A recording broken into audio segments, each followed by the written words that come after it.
हाँ जी वीर जी।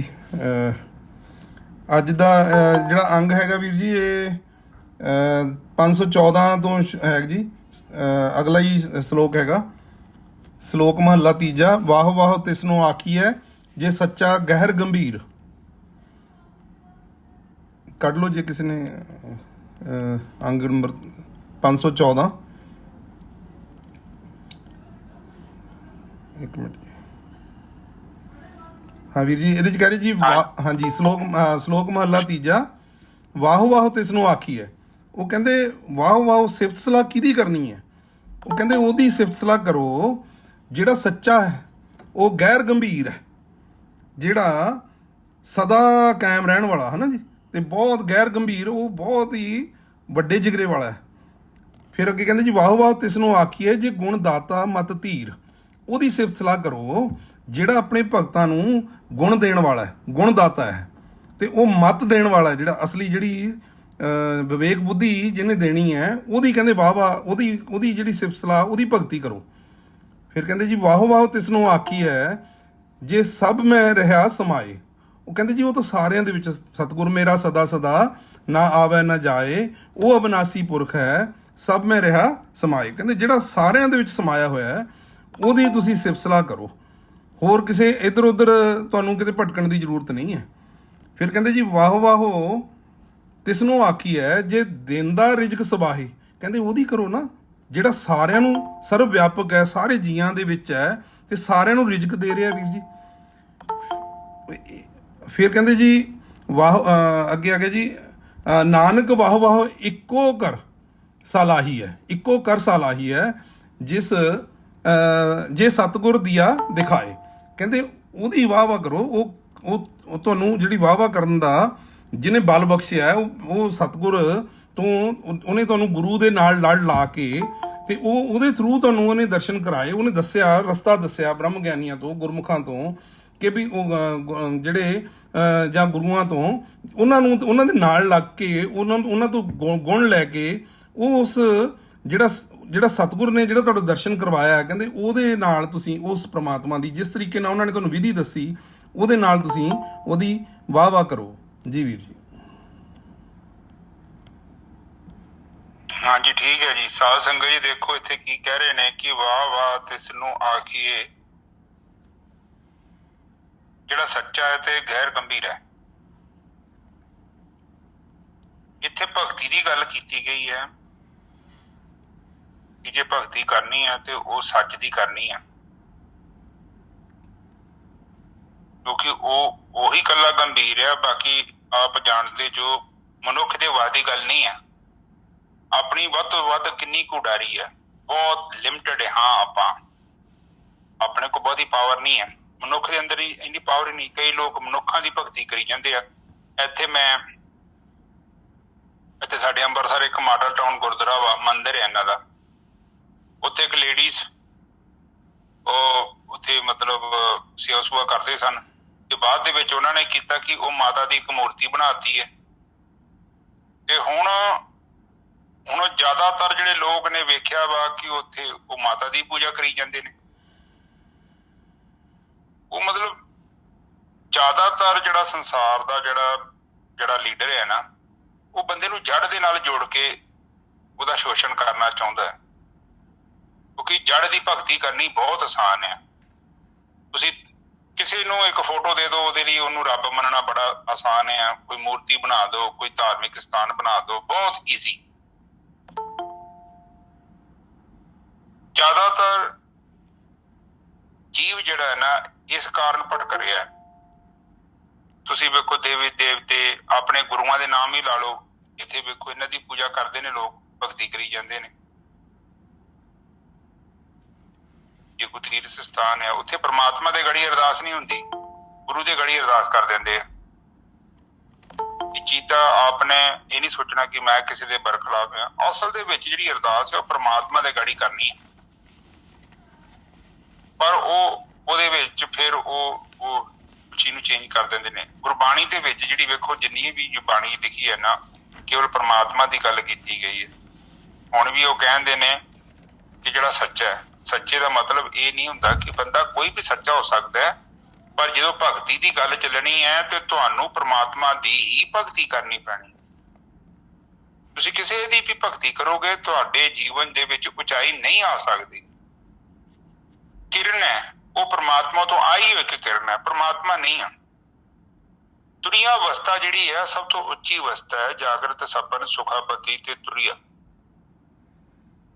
ਤੁਰੀਆ ਤੱਤ ਜਿਹੜਾ ਹੈ ਉਹ ਨਸ਼ਟ ਨਹੀਂ ਹੁੰਦਾ, ਉਹ ਅਮਰ ਤੱਤ ਆ, ਉਹ ਬ੍ਰਹਮ ਆ, ਪਾਰ ਬ੍ਰਹਮ ਦਾ ਪਾਰ ਬ੍ਰਹਮ ਆ। ਬ੍ਰਹਮ ਜਿਹੜਾ ਹੈ ਜਿਹੜਾ ਸਾਨੂੰ ਦਿਖਾਈ ਦਿੰਦਾ ਹੈ, ਇਹਨੂੰ ਜਿਹੜੀ ਸ਼ਕਤੀ ਮਿਲਦੀ ਹੈ ਉਹ ਪਾਰ ਬ੍ਰਹਮ ਤੋਂ ਹੀ ਮਿਲਦੀ ਹੈ। ਜਿੱਥੇ ਜੀਵ ਹੈਗਾ ਉੱਥੇ ਜੀਵ ਆਤਮਾ ਹੈ। ਜੀਵ ਆਤਮਾ ਉੱਥੇ ਪ੍ਰਗਟ ਹੁੰਦੀ ਹੈ ਜਿੱਥੇ ਜੀਵ ਹੈ, ਜਿੱਥੇ ਪੰਜੇ ਤੱਤ ਬੈਲੈਂਸ ਦੇ ਵਿੱਚ ਹੈਗੇ ਆ ਤੇ ਉਹ ਉੱਥੇ ਜੀਵ ਆਤਮਾ ਹੈ। ਫਿਰ ਜਦੋਂ ਜੀਵ ਸਰੀਰ ਦਾ ਤਿਆਗ ਕਰ ਦਿੰਦਾ ਹੈ ਫਿਰ ਉਹ ਇਕੱਲੀ ਆਤਮਾ ਰਹਿ ਜਾਂਦੀ ਹੈ, ਜੀਵ ਤੋਂ ਅਲੱਗ ਹੋ ਜਾਂਦੀ, ਸਰੀਰ ਇੱਥੇ ਰਹਿ ਜਾਂਦਾ। ਪਰਮਾਤਮਾ ਜਿਹੜਾ ਹੈ ਉਹ ਆਉਂਦਾ ਜਾਂਦਾ ਨਹੀਂ ਹੈ ਕਿਉਂਕਿ ਉਹਨੂੰ ਚੱਲਣ ਵਾਸਤੇ ਜਗ੍ਹਾ ਨਹੀਂ ਹੈਗੀ, ਉਹਦੇ ਅੰਦਰ ਹੀ ਹੈ ਸਾਰਾ ਕੁਛ। ਉਹ ਇਸ ਕਰਕੇ ਉਹ ਗਤੀ ਨਹੀਂ ਕਰਦਾ, ਉਹ ਅਕਿਰਿਆ ਅਵਸਥਾ 'ਚ ਰਹਿੰਦਾ ਹੈ। ਚੇਤਨ ਹੈਗਾ, ਜਿਹੜੀ ਪ੍ਰਕਿਰਤੀ ਹੈ ਜੜ ਆ। ਇਹ ਜੜ ਦਾ ਮਤਲਬ ਇਹਦੇ 'ਚ ਜੀਵਨ ਨਹੀਂ ਹੈਗਾ, ਫਿਰ ਵੀ ਇਹ ਗਤੀਮਾਨ ਹੈ ਕਿਉਂਕਿ ਚੇਤਨ ਦੇ ਕਰਕੇ ਗਤੀਮਾਨ ਹੈ। ਚੇਤਨ ਜਿਹੜਾ ਹੈਗਾ ਉਹ ਚੇਤਨ ਆ ਪਰ ਉਹ ਨਿਸ਼ਕਿਰਿਆ ਵਾ, ਉਹ ਗਤੀ ਨਹੀਂ ਕਰਦਾ, ਉਹ ਇੱਕ ਥਾਂ ਤੇ ਰੁਕਿਆ ਹੋਇਆ। ਸਹਿਜ ਅਵਸਥਾ ਜਿਹੜੀ ਹੈ ਜਦੋਂ ਤੁਸੀਂ ਭਗਤੀ ਕਰਦੇ ਜੋ, ਆਪਣੇ ਆਤਮਾ ਤੱਤ ਨੂੰ ਜਾਣਦੇ ਜੋ, ਆਪ ਗਹਿਰੇ ਉਤਰਦੇ ਜਾਂਦੇ ਹੌਲੀ ਹੌਲੀ ਕਰਕੇ ਸੰਸਕਾਰ ਘਟਦੇ ਜਾਣੇ ਆ। ਅੰਦਰ ਨਿਰਮਲ ਤੱਤ ਤੁਹਾਡੇ ਅੰਦਰ ਪ੍ਰਗਟ ਹੋ ਜਾਏਗਾ, ਜਿਹੜੀ ਕਾਈ ਆ ਭਰਮ ਦੀ ਉਤਰਦੀ ਜਾਣੀ ਆ। ਫਿਰ ਤੁਸੀਂ ਉਸ ਆਪਣੇ ਆਪ ਦੇ ਅੰਦਰ ਉਸ ਸਟੇਜ 'ਚ ਤੁਸੀਂ ਦੇਖਦੇ ਜੋ ਕਿ ਮੈਂ ਵੀ ਜਦੋਂ ਰੁਕ ਗਿਆ ਵਾਂ ਉਸ ਤੋਂ ਬਾਅਦ ਹੀ ਮੈਨੂੰ ਪ੍ਰਮਾਤਮਾ ਦੇ ਦਰਸ਼ਨ ਹੋਏ ਆ। ਜਿੰਨਾ ਚਿਰ ਤੱਕ ਤੁਹਾਡਾ ਮਨ ਗਤੀ ਕਰਦਾ ਹੈ ਨਾ ਤੁਸੀਂ ਪ੍ਰਮਾਤਮਾ ਨੂੰ ਦੇਖ ਨਹੀਂ ਸਕਦੇ, ਔਰ ਜਿੰਨਾ ਚਿਰ ਤੱਕ ਆਪਾਂ ਪ੍ਰਮਾਤਮਾ ਨੂੰ ਦੇਖ ਨਹੀਂ ਲੈਂਦੇ ਉਹਨਾਂ ਚਿਰ ਤੱਕ ਨਾ ਤੇ ਸਾਡੇ ਅੰਦਰ ਜੀਵਨ 'ਚ ਵਿਰਾਗ ਪੈਦਾ ਹੁੰਦਾ ਹੈ ਤੇ ਨਾ ਹੀ ਸਾਨੂੰ ਚਿੰਤਾ ਤੋਂ ਮੁਕਤ ਅਵਸਥਾ ਪ੍ਰਾਪਤ ਹੁੰਦੀ ਹੈ। ਦੇਖੋ ਵਿਰਾਗ ਜਿਹੜਾ ਹੈ ਨਾ ਇਹ ਉਦੋਂ ਪੈਦਾ ਹੋਣਾ ਹੈ। ਦੇਖੋ ਵਿਰਾਗ ਦਾ ਮਤਲਬ ਇਹ ਹੁੰਦਾ ਹੈ ਕਿ ਇਹ ਜਿਹੜੇ ਸੰਸਾਰ ਆ ਇਹਦੇ ਪਦਾਰਥਾਂ ਦੇ ਤਰਫ ਸਾਡਾ ਮਨ ਨਾ ਭਟਕੇ। ਸਧਾਰਨ ਤੌਰ ਤੇ ਇਹ ਮਾਇਆ ਬਹੁਤ ਪਾਵਰਫੁਲ ਹੈ, ਇਹ ਬੰਦੇ ਨੂੰ ਖਿੱਚ ਲੈਂਦੀ ਹੈ, ਇੰਦਰੀਆਂ ਦੇ ਭੋਗ ਹੈ। ਪਰ ਸਾਹਮਣੇ ਭੋਗ ਹੋਵੇ ਇਹਦੇ ਬਾਵਜੂਦ ਵੀ ਤੁਹਾਡੇ ਅੰਦਰ ਇਹ ਹਲਚਲ ਨਾ ਪੈਦਾ ਹੋਵੇ ਕਿ ਇਸ ਭੋਗ ਨੂੰ ਭੋਗਿਆ ਜਾਵੇ। ਇੱਕ ਤੇ ਆਪਣੇ ਆਪ ਨੂੰ ਰੋਕ ਲੈਣਾ ਉਹ ਇੱਕ ਅਲੱਗ ਚੀਜ਼ ਹੈ, ਰੋਕ ਲਿਆ ਤੁਸੀਂ ਆਪਣੇ ਆਪ ਨੂੰ ਉਹ ਇੱਕ ਅਲੱਗ ਚੀਜ਼ ਹੈ, ਉਹ ਪਰਮ ਅਵਸਥਾ ਨਹੀਂ ਹੈ। ਪਰਮ ਅਵਸਥਾ ਦਾ ਮਤਲਬ ਇਹ ਹੈ ਕਿ ਤੁਹਾਨੂੰ ਕੋਸ਼ਿਸ਼ ਨਹੀਂ ਕਰਨ ਦੀ ਲੋੜ, ਸਹਿਜ ਹੈ। ਮਨ ਜਿਹੜਾ ਵਾ ਉਹ ਨਿਸ਼ਕਿਰਿਆ ਹੋ ਗਿਆ, ਗਤੀਹੀਨ ਹੋ ਗਿਆ। ਹੁਣ ਬਾਣੀ ਦੇ ਵਿੱਚ ਇੱਕ ਜਗ੍ਹਾ ਤੇ ਲਿਖਿਆ ਹੈ, ਆਦ ਤੋਂ ਮੈਂ ਸਹੀ ਪੜ੍ਹਾਂ ਤੇ ਕੋਸ਼ਿਸ਼ ਕਰਦਾ ਹਾਂ। ਉਲਟਤ ਪਵਨ ਚੱਕਰ ਘਟ ਭੇਦੇ ਸੁਰਤ ਸੁਨ ਅਨੁਰਾਗੀ, ਆਵੇ ਨਾ ਜਾਏ ਮਰੇ ਨਾ ਜੀਵੇ ਤਾਸ ਖੋਜ ਬੈਰਾਗੀ। ਇਹ ਸੁਣ ਲਓ, ਉਲਟਤ ਪਵਨ ਚੱਕਰ ਘਟ ਭੇਦੇ ਸੁਰਤ ਸੁਨ ਅਨੁਰਾਗੀ, ਆਵੇ ਨਾ ਜਾਏ ਮਰੇ ਨਾ ਜੀਵੇ ਖੋਜ ਬੈਰਾਗੀ। ਤਾਸ ਖੋਜ ਬੈਰਾਗੀ, ਤੁਸੀਂ ਉਹਨੂੰ ਲੱਭੋ, ਉਹ ਹੈ ਤੁਰੀਆ ਅਵਸਥਾ। ਤੁਰੀਆ ਅਵਸਥਾ ਨੂੰ ਜਿੰਨਾ ਚਿਰ ਤੱਕ ਆਪਾਂ ਨਹੀਂ ਲੱਭ ਸਕਦੇ ਉਹਨਾਂ ਚਿਰ ਤੱਕ ਸਮਝ ਲਓ ਕਿ ਆਪਾਂ ਚੱਲ ਰਹੇ ਹਾਂ। ਆਖਰੀ ਅਵਸਥਾ ਹੈ ਕਿਸੇ ਬੰਦੇ ਨੂੰ, ਬੁੱਢੀ ਨੂੰ, ਕਿਸੇ ਪਾਣੀ ਨੂੰ, ਕਿਸੇ ਤੀਰਥ ਸਥਾਨ ਨੂੰ, ਕਿਸੇ ਆਕਾਸ਼ ਨੂੰ ਆਪਾਂ ਨਹੀਂ ਲੱਭਣਾ। ਆਪਾਂ ਤੁਰੀਆ ਅਵਸਥਾ ਨੂੰ ਲੱਭਣਾ ਹੈ ਔਰ ਤੁਰੀਆ ਅਵਸਥਾ ਹੀ ਦੁਨੀਆ ਦੀ ਸਭ ਤੋਂ ਉੱਚੀ ਅਵਸਥਾ ਹੈ। ਤੁਰੀਆ ਨੂੰ ਤੁਸੀਂ ਪਹਿਲਾਂ ਭਗਤੀ 'ਚ ਅਨੁਭਵ ਕਰਦੇ ਜੋ, ਬਾਅਦ ਦੇ ਵਿੱਚ ਜਦੋਂ ਤੁਰੀਆ ਪੱਕ ਜਾਂਦੀ ਹੈ ਨਾ, ਜਦੋਂ ਤੁਸੀਂ ਲਗਾਤਾਰ ਬੰਦਗੀ ਕਰਦੇ ਜਾਂਦੇ ਉਸ ਦਿਸ਼ਾ ਦੇ ਵੱਲ ਗਤੀ ਕਰੀ ਜਾਂਦੇ ਫਿਰ ਇੱਕ ਸਮਾਂ ਆਉਂਦਾ ਹੈ ਅਤੁਰੀਆ ਵਿੱਚ ਪ੍ਰਵੇਸ਼ ਕਰ ਜਾਂਦੇ। ਫਿਰ ਸਹਿਜ ਅਵਸਥਾ ਨੂੰ ਕਹਿੰਦੇ ਨੇ। ਇੱਕ ਤੇ ਅਤੁਰੀਆ ਹੈ, ਤੁਰੀਆ ਜਿਹੜੀ ਹੈਗੀ ਆ ਉਹਨੂੰ ਆਪਾਂ ਭਗਤੀ ਦੇ ਰਾਹੀਂ ਪ੍ਰਾਪਤ ਕਰਦੇ ਹਾਂ। ਪਰ ਇੱਕ ਸਮਾਂ ਆਉਂਦਾ, ਤੁਸੀਂ ਬਾਣੀ ਵੀ ਲਿਖਿਆ ਕਬੀਰ ਸਾਹਿਬ ਨੇ, ਭਲਾ ਹੁਆ ਮੇਰੀ ਮਾਲਾ ਟੁੱਟੀ, ਕਿ ਭਲਾ ਹੋ ਗਿਆ ਮੇਰੀ ਮਾਲਾ ਟੁੱਟ ਗਈ ਹੈ, ਮਾਲਾ ਤੋਂ ਵੀ ਮੁਕਤੀ ਮਿਲ ਗਈ। ਕਹਿਣ ਤੋਂ ਭਾਵ ਹੈ ਉਹ ਅਤੁਰੀ ਅਵਸਥਾ 'ਚ ਚੱਲ ਗਈ, ਹੁਣ ਕੁਛ ਵੀ ਕਰਨ ਦੀ ਲੋੜ ਨਹੀਂ। ਜੀਵਨ ਹੀ ਭਗਤੀ ਬਣ ਗਿਆ। ਮਨ ਸਹਿਜ ਚ ਆ ਕੇ ਆਤਮਾ ਤੱਤ ਚ ਲੀਨ ਹੋ ਗਿਆ। ਹੁਣ ਕੁਛ ਨਹੀਂ ਕਰਨ ਦੀ ਲੋੜ। ਜਿਹੜਾ ਅੰਦਰ ਕੂੜ ਸੀ ਉਹ ਨਸ਼ਟ ਹੋ ਗਿਆ। ਸੱਚ ਦਾ ਵਾਸਾ ਹੋ ਗਿਆ ਤੁਹਾਡੇ ਜੀਵਨ ਚ। ਸੱਚ ਮਤਲਬ ਇੱਕ ਤੇ ਆਪਾਂ ਝੂਠ ਸੱਚ ਦੇ ਵਿੱਚੋਂ ਚੋਣ ਕਰਦੇ ਆ ਨਾ, ਤੇ ਆਪਾਂ ਸੱਚ ਦੀ ਚੋਣ ਕਰਦੇ ਆ, ਝੂਠ ਨੂੰ ਛੱਡਦੇ ਆ। ਬਾਅਦ ਦੇ ਵਿੱਚ ਝੂਠ ਰਹਿ ਹੀ ਨਹੀਂ ਜਾਣਾ, ਕੇਵਲ ਸੱਚ ਹੀ ਰਹਿ ਜਾਣਾ ਵਾ। ਤੁਹਾਨੂੰ ਚੋਣ ਕਰਨ ਦੀ ਲੋੜ ਨਹੀਂ ਹੈ। ਇਹ ਤੁਰੀ ਅਵਸਥਾ ਹੈ। ਫਿਰ ਉਦੋਂ ਕੀ ਹੋਊਗਾ ਕਿ ਜਿਹੜਾ ਧਨ ਆ, ਜਿਹੜਾ ਪਦਾਰਥ ਆ, ਮਾਇਆ ਕਹਿ ਲਓ। ਮਾਇਆ ਦਾ ਮਤਲਬ ਹੁੰਦਾ ਹੈ ਕਿ ਸਰਵ ਵਿਆਪਕ ਜੋ ਵੀ ਕੁਝ ਦਿਖਦਾ ਹੈ ਮਾਇਆ। ਤੇ ਧਨ ਦਾ ਮਤਲਬ ਹੁੰਦਾ ਪੈਸਾ ਧੇਲਾ। ਜਿਹੜੇ ਆਪਾਂ ਭੋਗਾਂ ਨੂੰ ਭੋਗਦੇ ਆ ਉਹਦੇ ਪਿੱਛੇ ਪੈਸਾ ਹੁੰਦਾ ਹੈ। ਪੈਸੇ ਤੋਂ ਬਿਨਾਂ ਕਿੱਦਾਂ ਤੁਸੀਂ ਭੋਗਾਂ ਨੂੰ ਭੋਗ ਸਕਦੇ? ਤੁਹਾਨੂੰ ਕਿਸੇ ਚੀਜ਼ ਨੂੰ ਇੰਜੋਏ ਕਰਨਾ ਹੈ ਤੇ ਤੁਹਾਡੇ ਕੋਲ ਪੈਸੇ ਹੋਣੇ ਚਾਹੀਦੇ ਆ। ਫ੍ਰੀ ਚ ਤੇ ਕੁਛ ਵੀ ਨਹੀਂ ਮਿਲਦਾ। ਇੱਥੋਂ ਤੱਕ ਤੁਹਾਡੇ ਘਰਦਿਆਂ ਨੇ ਵੀ ਕਹਿਣਾ ਚਲੋ ਜੀ ਸਾਈਡ ਤੇ ਹੋ, ਤੁਸੀਂ ਕੋਈ ਕਮਾਈ ਨਹੀਂ ਕਰਦੇ, ਤੇ ਤੁਹਾਨੂੰ ਉਨੀਆਂ ਸਹੂਲਤਾਂ ਨਹੀਂ ਮਿਲ ਸਕਦੀਆਂ। ਕਿਉਂਕਿ ਉਹ ਚਾਹੇ ਆਪਾਂ ਘਰ ਚ ਵੀ ਕਿਸੇ ਚੀਜ਼ ਨੂੰ ਅਨੁਭਵ ਕਰ ਰਹੇ ਆ, ਆਨੰਦ ਲੈ ਰਹੇ ਆ, ਉਹਦੇ ਮਗਰ ਵੀ ਸਾਡੀ ਮਿਹਨਤ ਆ। ਫ੍ਰੀ ਚ ਤੇ ਕੁਛ ਨਹੀਂ ਮਿਲਦਾ। ਹਾਂ, ਮਾਂ-ਬਾਪ ਆਪਣੇ ਬੱਚਿਆਂ ਨੂੰ ਦੇ ਦਿੰਦੇ ਆ, ਪਰ ਜੇਕਰ ਤੁਸੀਂ ਥੋੜੇ ਵੱਡੇ ਹੋ ਗਏ ਜੋ ਕੰਮ ਨਹੀਂ ਕਰਦੇ ਤੇ ਤੁਹਾਨੂੰ ਇੰਨੀ ਫੈਸਿਲਿਟੀ ਨਹੀਂ ਮਿਲੇਗੀ। ਸਾਰਾ ਕੁਝ ਪੇਡ ਆ। ਠੀਕ ਹੈ ਜੀ। ਤਾਂ ਇੱਥੇ ਇੱਕ ਚੀਜ਼ ਨੂੰ ਆਪ ਸਮਝਣਾ ਹੈ, ਭਗਤੀ ਆਪਾਂ ਰੱਬ ਦੀ ਕਰਨੀ ਹੈ, ਔਰ ਬਿਨਾਂ ਰੱਬ ਦੀ ਭਗਤੀ ਕੀਤਿਆਂ ਗੱਲ ਨਹੀਂ ਬਣੇਗੀ। ਫਿਰ ਇਹ ਕਹਿੰਦੇ ਆ ਕਿ ਤੁਕਬੀਰ ਜੀ ਫੇਰ ਇੱਕ ਦੁਬਾਰਾ ਬੋਲ ਦਿਓ। ਹਾਂਜੀ ਹਾਂਜੀ ਵਾਹ ਵਾਹ ਤਿਸ ਨੂੰ ਆਖੀਏ ਪਹਿਲਾਂ ਜੇ ਸੱਚਾ ਗੈਰ ਗੰਭੀਰ ਵਾਹ ਵਾਹ ਤਿਸ ਨੂੰ ਆਖੀਏ, ਜੇ ਗੁਣ ਦਾਤਾ ਮਤ ਧੀਰ। ਵਾਹ ਵਾਹ ਤਿਸ ਨੂੰ ਆਖੀਏ, ਜੇ ਸਭ ਮੈਂ ਰਿਹਾ ਸਮਾਏ। ਹਾਂ, ਉਹ ਕਹਿੰਦੇ ਕਿ ਭਗਤੀ ਉਹਦੀ ਕਰੋ ਜਿਹੜਾ ਸਾਰਿਆਂ ਚ ਸਮਾਇਆ ਵਾ, ਜਿਹੜਾ ਤੁਹਾਨੂੰ ਗੁਣ ਦੇ ਸਕਦਾ ਹੈ। ਹਾਂਜੀ, ਜਿਹੜਾ ਗੁਣਾਂ ਨੂੰ ਦੇਣ ਵਾਲਾ ਹੈ। ਹੁਣ ਦੇਖੋ, ਮੈਂ ਤੁਹਾਨੂੰ ਕਿੱਥੋਂ ਗੁਣ ਦੇ ਸਕਦਾ? ਤੁਹਾਨੂੰ ਗੁਣ ਦੇਣੇ ਆ ਪ੍ਰਮਾਤਮਾ ਨੇ, ਕਿਉਂਕਿ ਗੁਣਾਂ ਦਾ ਦਾਤਾ ਪ੍ਰਮਾਤਮਾ ਹੈ। ਜਿਹੜੀ ਤੁਹਾਨੂੰ ਮੱਤ ਵੀ ਦੇਣੀ ਹੈ, ਤੀਜੇ ਬੁੱਧ ਵਿਵੇਕਾਂ ਬਾਣੀ ਚ ਵੀ ਕਹਿੰਦੇ ਨੇ, ਉਹ ਪ੍ਰਮਾਤਮਾ ਕੋਲ ਮੰਗਣੀ ਹੈ। ਇਹ ਸਾਰਾ ਜਿੰਨਾ ਵੀ ਗਿਆਨ ਆ, ਜਿਹੜਾ ਵਿਰਾਗ ਵੀ ਆ, ਤੁਹਾਨੂੰ ਪ੍ਰਮਾਤਮਾ ਦੇ ਕੋਲੋਂ ਹੀ ਪ੍ਰਾਪਤ ਹੋਣਾ ਹੈ। ਸੰਸਾਰ ਦੇ ਬੰਦੇ ਚ ਹਿੰਮਤ ਨਹੀਂ, ਇੰਨੀ ਪਾਵਰ ਥੋੜੀ ਹੁੰਦੀ ਕਿ ਤੁਹਾਨੂੰ ਵਿਰਾਗ ਦੇ ਦੇ ਕੋਈ। ਇਹ ਥੋੜੀ ਕਿ ਵਿਰਾਗ ਆਪਾਂ ਖੁਦ ਪੈਦਾ ਕਰ ਸਕਦੇ ਹਾਂ। ਵਿਰਾਗ ਤੁਹਾਨੂੰ ਉਦੋਂ ਮਿਲਣਾ ਹੈ ਜਦੋਂ ਤੁਸੀਂ ਆਤਮਾ ਨੂੰ ਸਪਰਸ਼ ਕਰਦੇ। ਜਿੱਦਾਂ ਪਾਰਸ ਨੂੰ ਟਕਰਾ ਕੇ ਸੋਨਾ ਜਾਂ ਪਿੱਤਲ ਸੋਨਾ ਹੋ ਜਾਂਦਾ ਹੈ ਨਾ, ਜਿੱਦਾਂ ਮਤਲਬ ਪਾਰਸ ਦੀ ਸਪਰਸ਼ ਦੇ ਵਿੱਚ ਆਉਣ ਨਾਲ ਪਿੱਤਲ ਹੋਵੇ, ਤਾਂਬਾ ਹੋਵੇ, ਉਹ ਸੋਨਾ ਬਣ ਜਾਂਦਾ। ਇਸੇ ਤਰ੍ਹਾਂ ਜਦੋਂ ਅਸੀਂ ਆਤਮਾ ਤੱਤ ਨੂੰ ਤੁਰੀ ਅਵਸਥਾ ਦੇ ਵਿੱਚ ਅਨੁਭਵ ਕਰਦੇ ਹਾਂ ਤੇ ਸਾਡਾ ਜੀਵਨ ਜਿਹੜਾ ਸੋਹਣਾ ਹੋ ਜਾਂਦਾ। ਸੋਹਣਾ ਤੇ ਹੈ, ਪਰ ਅਸੀਂ ਕੀ ਕਰਦੇ ਹਾਂ ਕਿ ਮਾਇਆ ਦੇ ਵਿੱਚ ਸੰਗ ਕਰਨ ਦੇ ਨਾਲ ਅਸੀਂ ਆਪਣੇ ਆਪ ਨੂੰ ਪਿੱਤਲ, ਤਾਂਬਾ, ਲੋਹਾ ਸਮਝ ਲੈਂਦੇ ਹਾਂ ਤੇ ਫਿਰ ਇਹਨਾਂ ਭੋਗਾਂ ਚ ਗਵਾਚ ਜਾਂਦੇ ਹਾਂ। ਆਪ ਜਸਟ ਦੇਖੋ ਕਿ ਇੰਨੇ ਸੰਤ ਹੋਏ ਆ, ਉਹ ਬਹੁਤ ਮਾਮੂਲੀ ਜਿਹਾ ਜੀਵਨ ਬਤੀਤ ਕਰ ਰਹੇ ਨੇ। ਕੋਈ ਸੰਤ ਹੋਇਆ, ਉਹ ਜੀ ਕੱਪੜੇ ਹੋਣੇ ਜਾ ਰਹੇ ਨੇ। ਰਵਿਦਾਸ ਜੀ ਹੋ ਗਏ ਆ, ਉਹ ਜੁੱਤੀਆਂ ਦਾ ਕੰਮ ਕਰਦੇ ਨੇ। ਹੋਰ ਵੇਖੋ ਕਿੰਨੇ ਸੰਤ ਹੋਏ। ਕਬੀਰ ਸਾਹਿਬ ਦੇਖ ਲਓ, ਜੁਲਾਏ ਨੇ, ਕੱਪੜਾ ਹੁੰਦੇ ਪਏ। ਤੇ ਸੋ ਇੰਨੀ ਉਹਨਾਂ ਦੀ ਸ਼ਕਤੀ ਹੈ। ਫਿਰ ਉਹ ਕਿਉਂ ਨਹੀਂ ਧਨ ਇਕੱਠਾ ਕਰਨਾ ਚਾਹੁੰਦੇ ਸੀ? ਕਿਉਂਕਿ ਉਹਨਾਂ ਨੂੰ ਲੋੜ ਹੀ ਨਹੀਂ ਆ। ਜਦੋਂ ਤੁਹਾਨੂੰ ਪ੍ਰਮਾਤਮਾ ਮਿਲ ਗਿਆ ਨਾ, ਇਹ ਸੰਸਾਰ ਚ ਹਿੰਮਤ ਨਹੀਂ ਹੈ। ਤੁਹਾਨੂੰ ਕੋਈ ਧਰਤੀ ਦਾ ਰਾਜ ਵੀ ਦੇ ਦੇਗਾ, ਤੁਸੀਂ ਉਹ ਵੀ ਨਹੀਂ ਲੈਣਾ। ਆਪ ਮੇਰੀ ਜਸਟ ਗੱਲ ਨੂੰ ਸੁਣੋ, ਕਿੱਡੀ ਵੱਡੀ ਗੱਲ ਹੈ। ਇੱਕ ਤੇ ਹੁੰਦਾ ਨਾ ਕਿ ਤੁਹਾਨੂੰ ਕੋਈ ਭਰਮਾਇਆ ਜਾ ਸਕਦਾ ਹੈ। ਜਿਹੜਾ ਬੰਦਾ ਆਤਮ ਗਿਆਨੀ ਹੋ ਗਿਆ ਨਾ, ਉਹਨੂੰ ਹਿਲਾਉਣਾ ਬੜਾ ਔਖਾ ਹੈ। ਉਹ ਬੰਦਾ ਥੋੜੀ ਰਹਿ ਗਿਆ, ਉਹ ਆਤਮਾ ਹੋ ਗਈ ਆ, ਪ੍ਰਗਟ ਹੋ ਗਿਆ ਉਹ ਸੱਚ। ਉੱਥੇ ਸੱਚ ਨੂੰ ਤੁਸੀਂ ਉਹਦੇ ਅੰਦਰ ਹਲਚਲ ਨਹੀਂ ਪੈਦਾ ਕਰ ਸਕਦੇ। ਕੇਵਲ ਗੱਲਾਂ ਨਹੀਂ ਮੈਂ ਕਰ ਰਿਹਾ, ਉਸ ਜੀਵਨ ਨੂੰ ਤੁਸੀਂ ਅਨੁਭਵ ਵੀ ਕਰੋ। ਹਾਂਜੀ, ਅੱਗੇ ਬੋਲੋ ਵੀਰ ਜੀ। ਹਾਂ, ਅੱਗੇ ਕਹਿ ਰਹੇ ਜੀ, ਵਾਹ ਵਾਹ ਤਿਸ ਨੂੰ ਆਖੀਏ, ਜੇ ਦਿਨ ਦਾ ਰਿਜ਼ਕ ਸਭਾ ਹੈ। ਸਭ ਨੂੰ ਜਿਹੜਾ ਰਿਜ਼ਕ ਪਹੁੰਚਾ ਰਿਹਾ ਹੈ। ਅੱਗੇ ਕਹਿ ਰਹੇ, ਨਾਨਕ ਵਾਹ ਵਾਹ ਇੱਕੋ ਕਰ ਸਲਾਹੀ ਹੈ, ਜੇ ਸਤਿਗੁਰ ਦੀਆ ਦਿਖਾਏ। ਵੀ ਜਿਹੜਾ ਸਤਿਗੁਰ ਨੇ ਜਿਹੜਾ ਤੁਹਾਨੂੰ ਜਿਹੜਾ ਰਸਤੇ ਦੇ ਨਾਲ ਜਿਨ੍ਹਾਂ ਨੇ ਦਿਖਾਇਆ ਹੈ, ਉਹ ਸਵਾ ਇੱਕ ਜੋ ਇੱਕ ਜਿਹੜੇ ਇੱਕ ਦੀ ਭਗਤੀ ਕਰਨੀ ਸਿਖਾਈ ਜਿਨ੍ਹਾਂ ਨੇ, ਉਸ ਤਰ੍ਹਾਂ ਤੁਸੀਂ ਉਹਦੀ ਸਲਾਹੁਣਾ ਕਰੋ। ਹਾਂਜੀ, ਦੇਖੋ ਹੁਣ ਕਹਿੰਦੇ ਵਾਹ ਵਾਹ ਤਿਸ ਨੂੰ ਆਖੀਏ, ਜੇ ਸਭ ਮੈਂ ਰਿਹਾ ਸਮਾਏ। ਹੁਣ ਦੇਖੋ, ਕੋਈ ਬੰਦਾ ਥੋੜੀ ਹਰ ਇੱਕ ਚ ਸਮਾਇਆ। ਹੁਣ ਮੈਂ ਕਿੱਥੇ ਸਮਾਇਆ? ਮੈਂ ਆਪਣੇ ਘਰ ਬੈਠਾ, ਮੈਨੂੰ ਨਹੀਂ ਪਤਾ ਮੈਡਮ ਰਸੋਈ ਚ ਕੀ ਕਰਨ ਦੀ ਆ, ਮੈਨੂੰ ਇਹ ਨਹੀਂ ਪਤਾ ਮੇਰੇ ਬੱਚੇ ਕਿਹੜੀ ਐਕਸਰਸਾਈਜ਼ ਕਰਨ ਦੇ ਆ। ਮੈਂ ਸਾਰੀ ਜਗ੍ਹਾ ਤੇ ਥੋੜੀ ਸਮਾਇਆ ਹੋਇਆ। ਆਪਾਂ ਸਾਰੇ ਲਿਮਟਿਡ ਆ। ਤੇ ਸਾਡੇ ਰੂਪ ਵਰਗੇ ਜਿੰਨੇ ਵੀ ਦੇਵੀ ਦੇਵਤੇ ਬਣਾਏ ਨੇ ਉਹ ਵੀ ਲਿਮਟਿਡ ਨੇ, ਉਹ ਵੀ ਸਰਬ ਜਗ੍ਹਾ ਤੇ ਥੋੜੀ ਸਮਾਏ ਹੋਏ ਨੇ।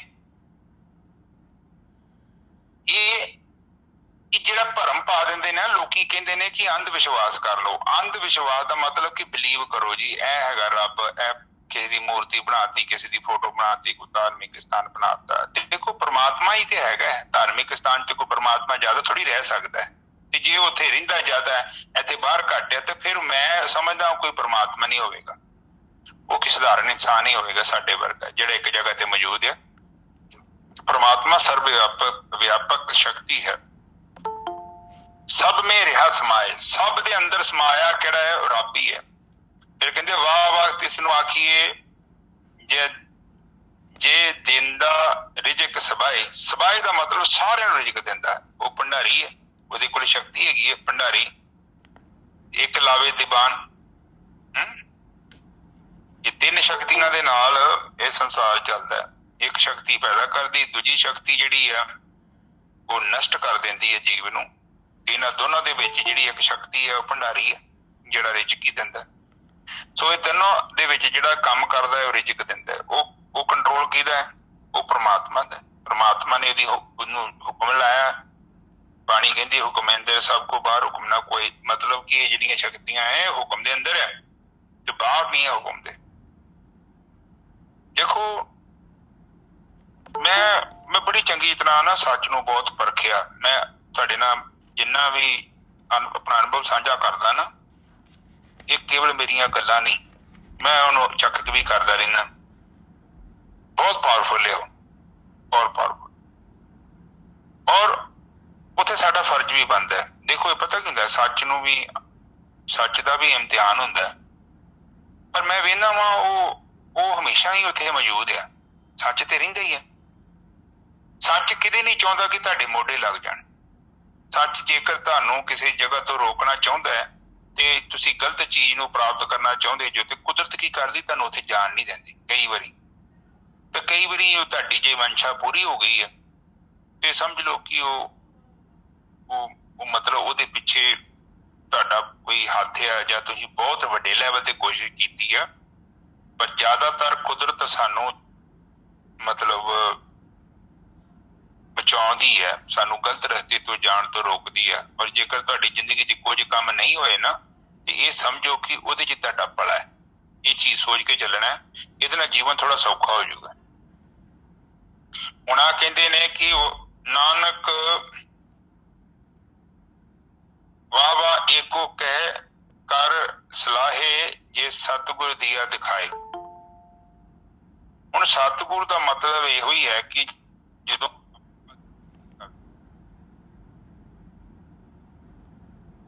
फिर ये दावा की थोड़ी आवाज वीर जी दब हाँ विच फोन आ गया। उदों जो आपां भगती करते हैं ना तो उदों एक मसला हो जाता वा कि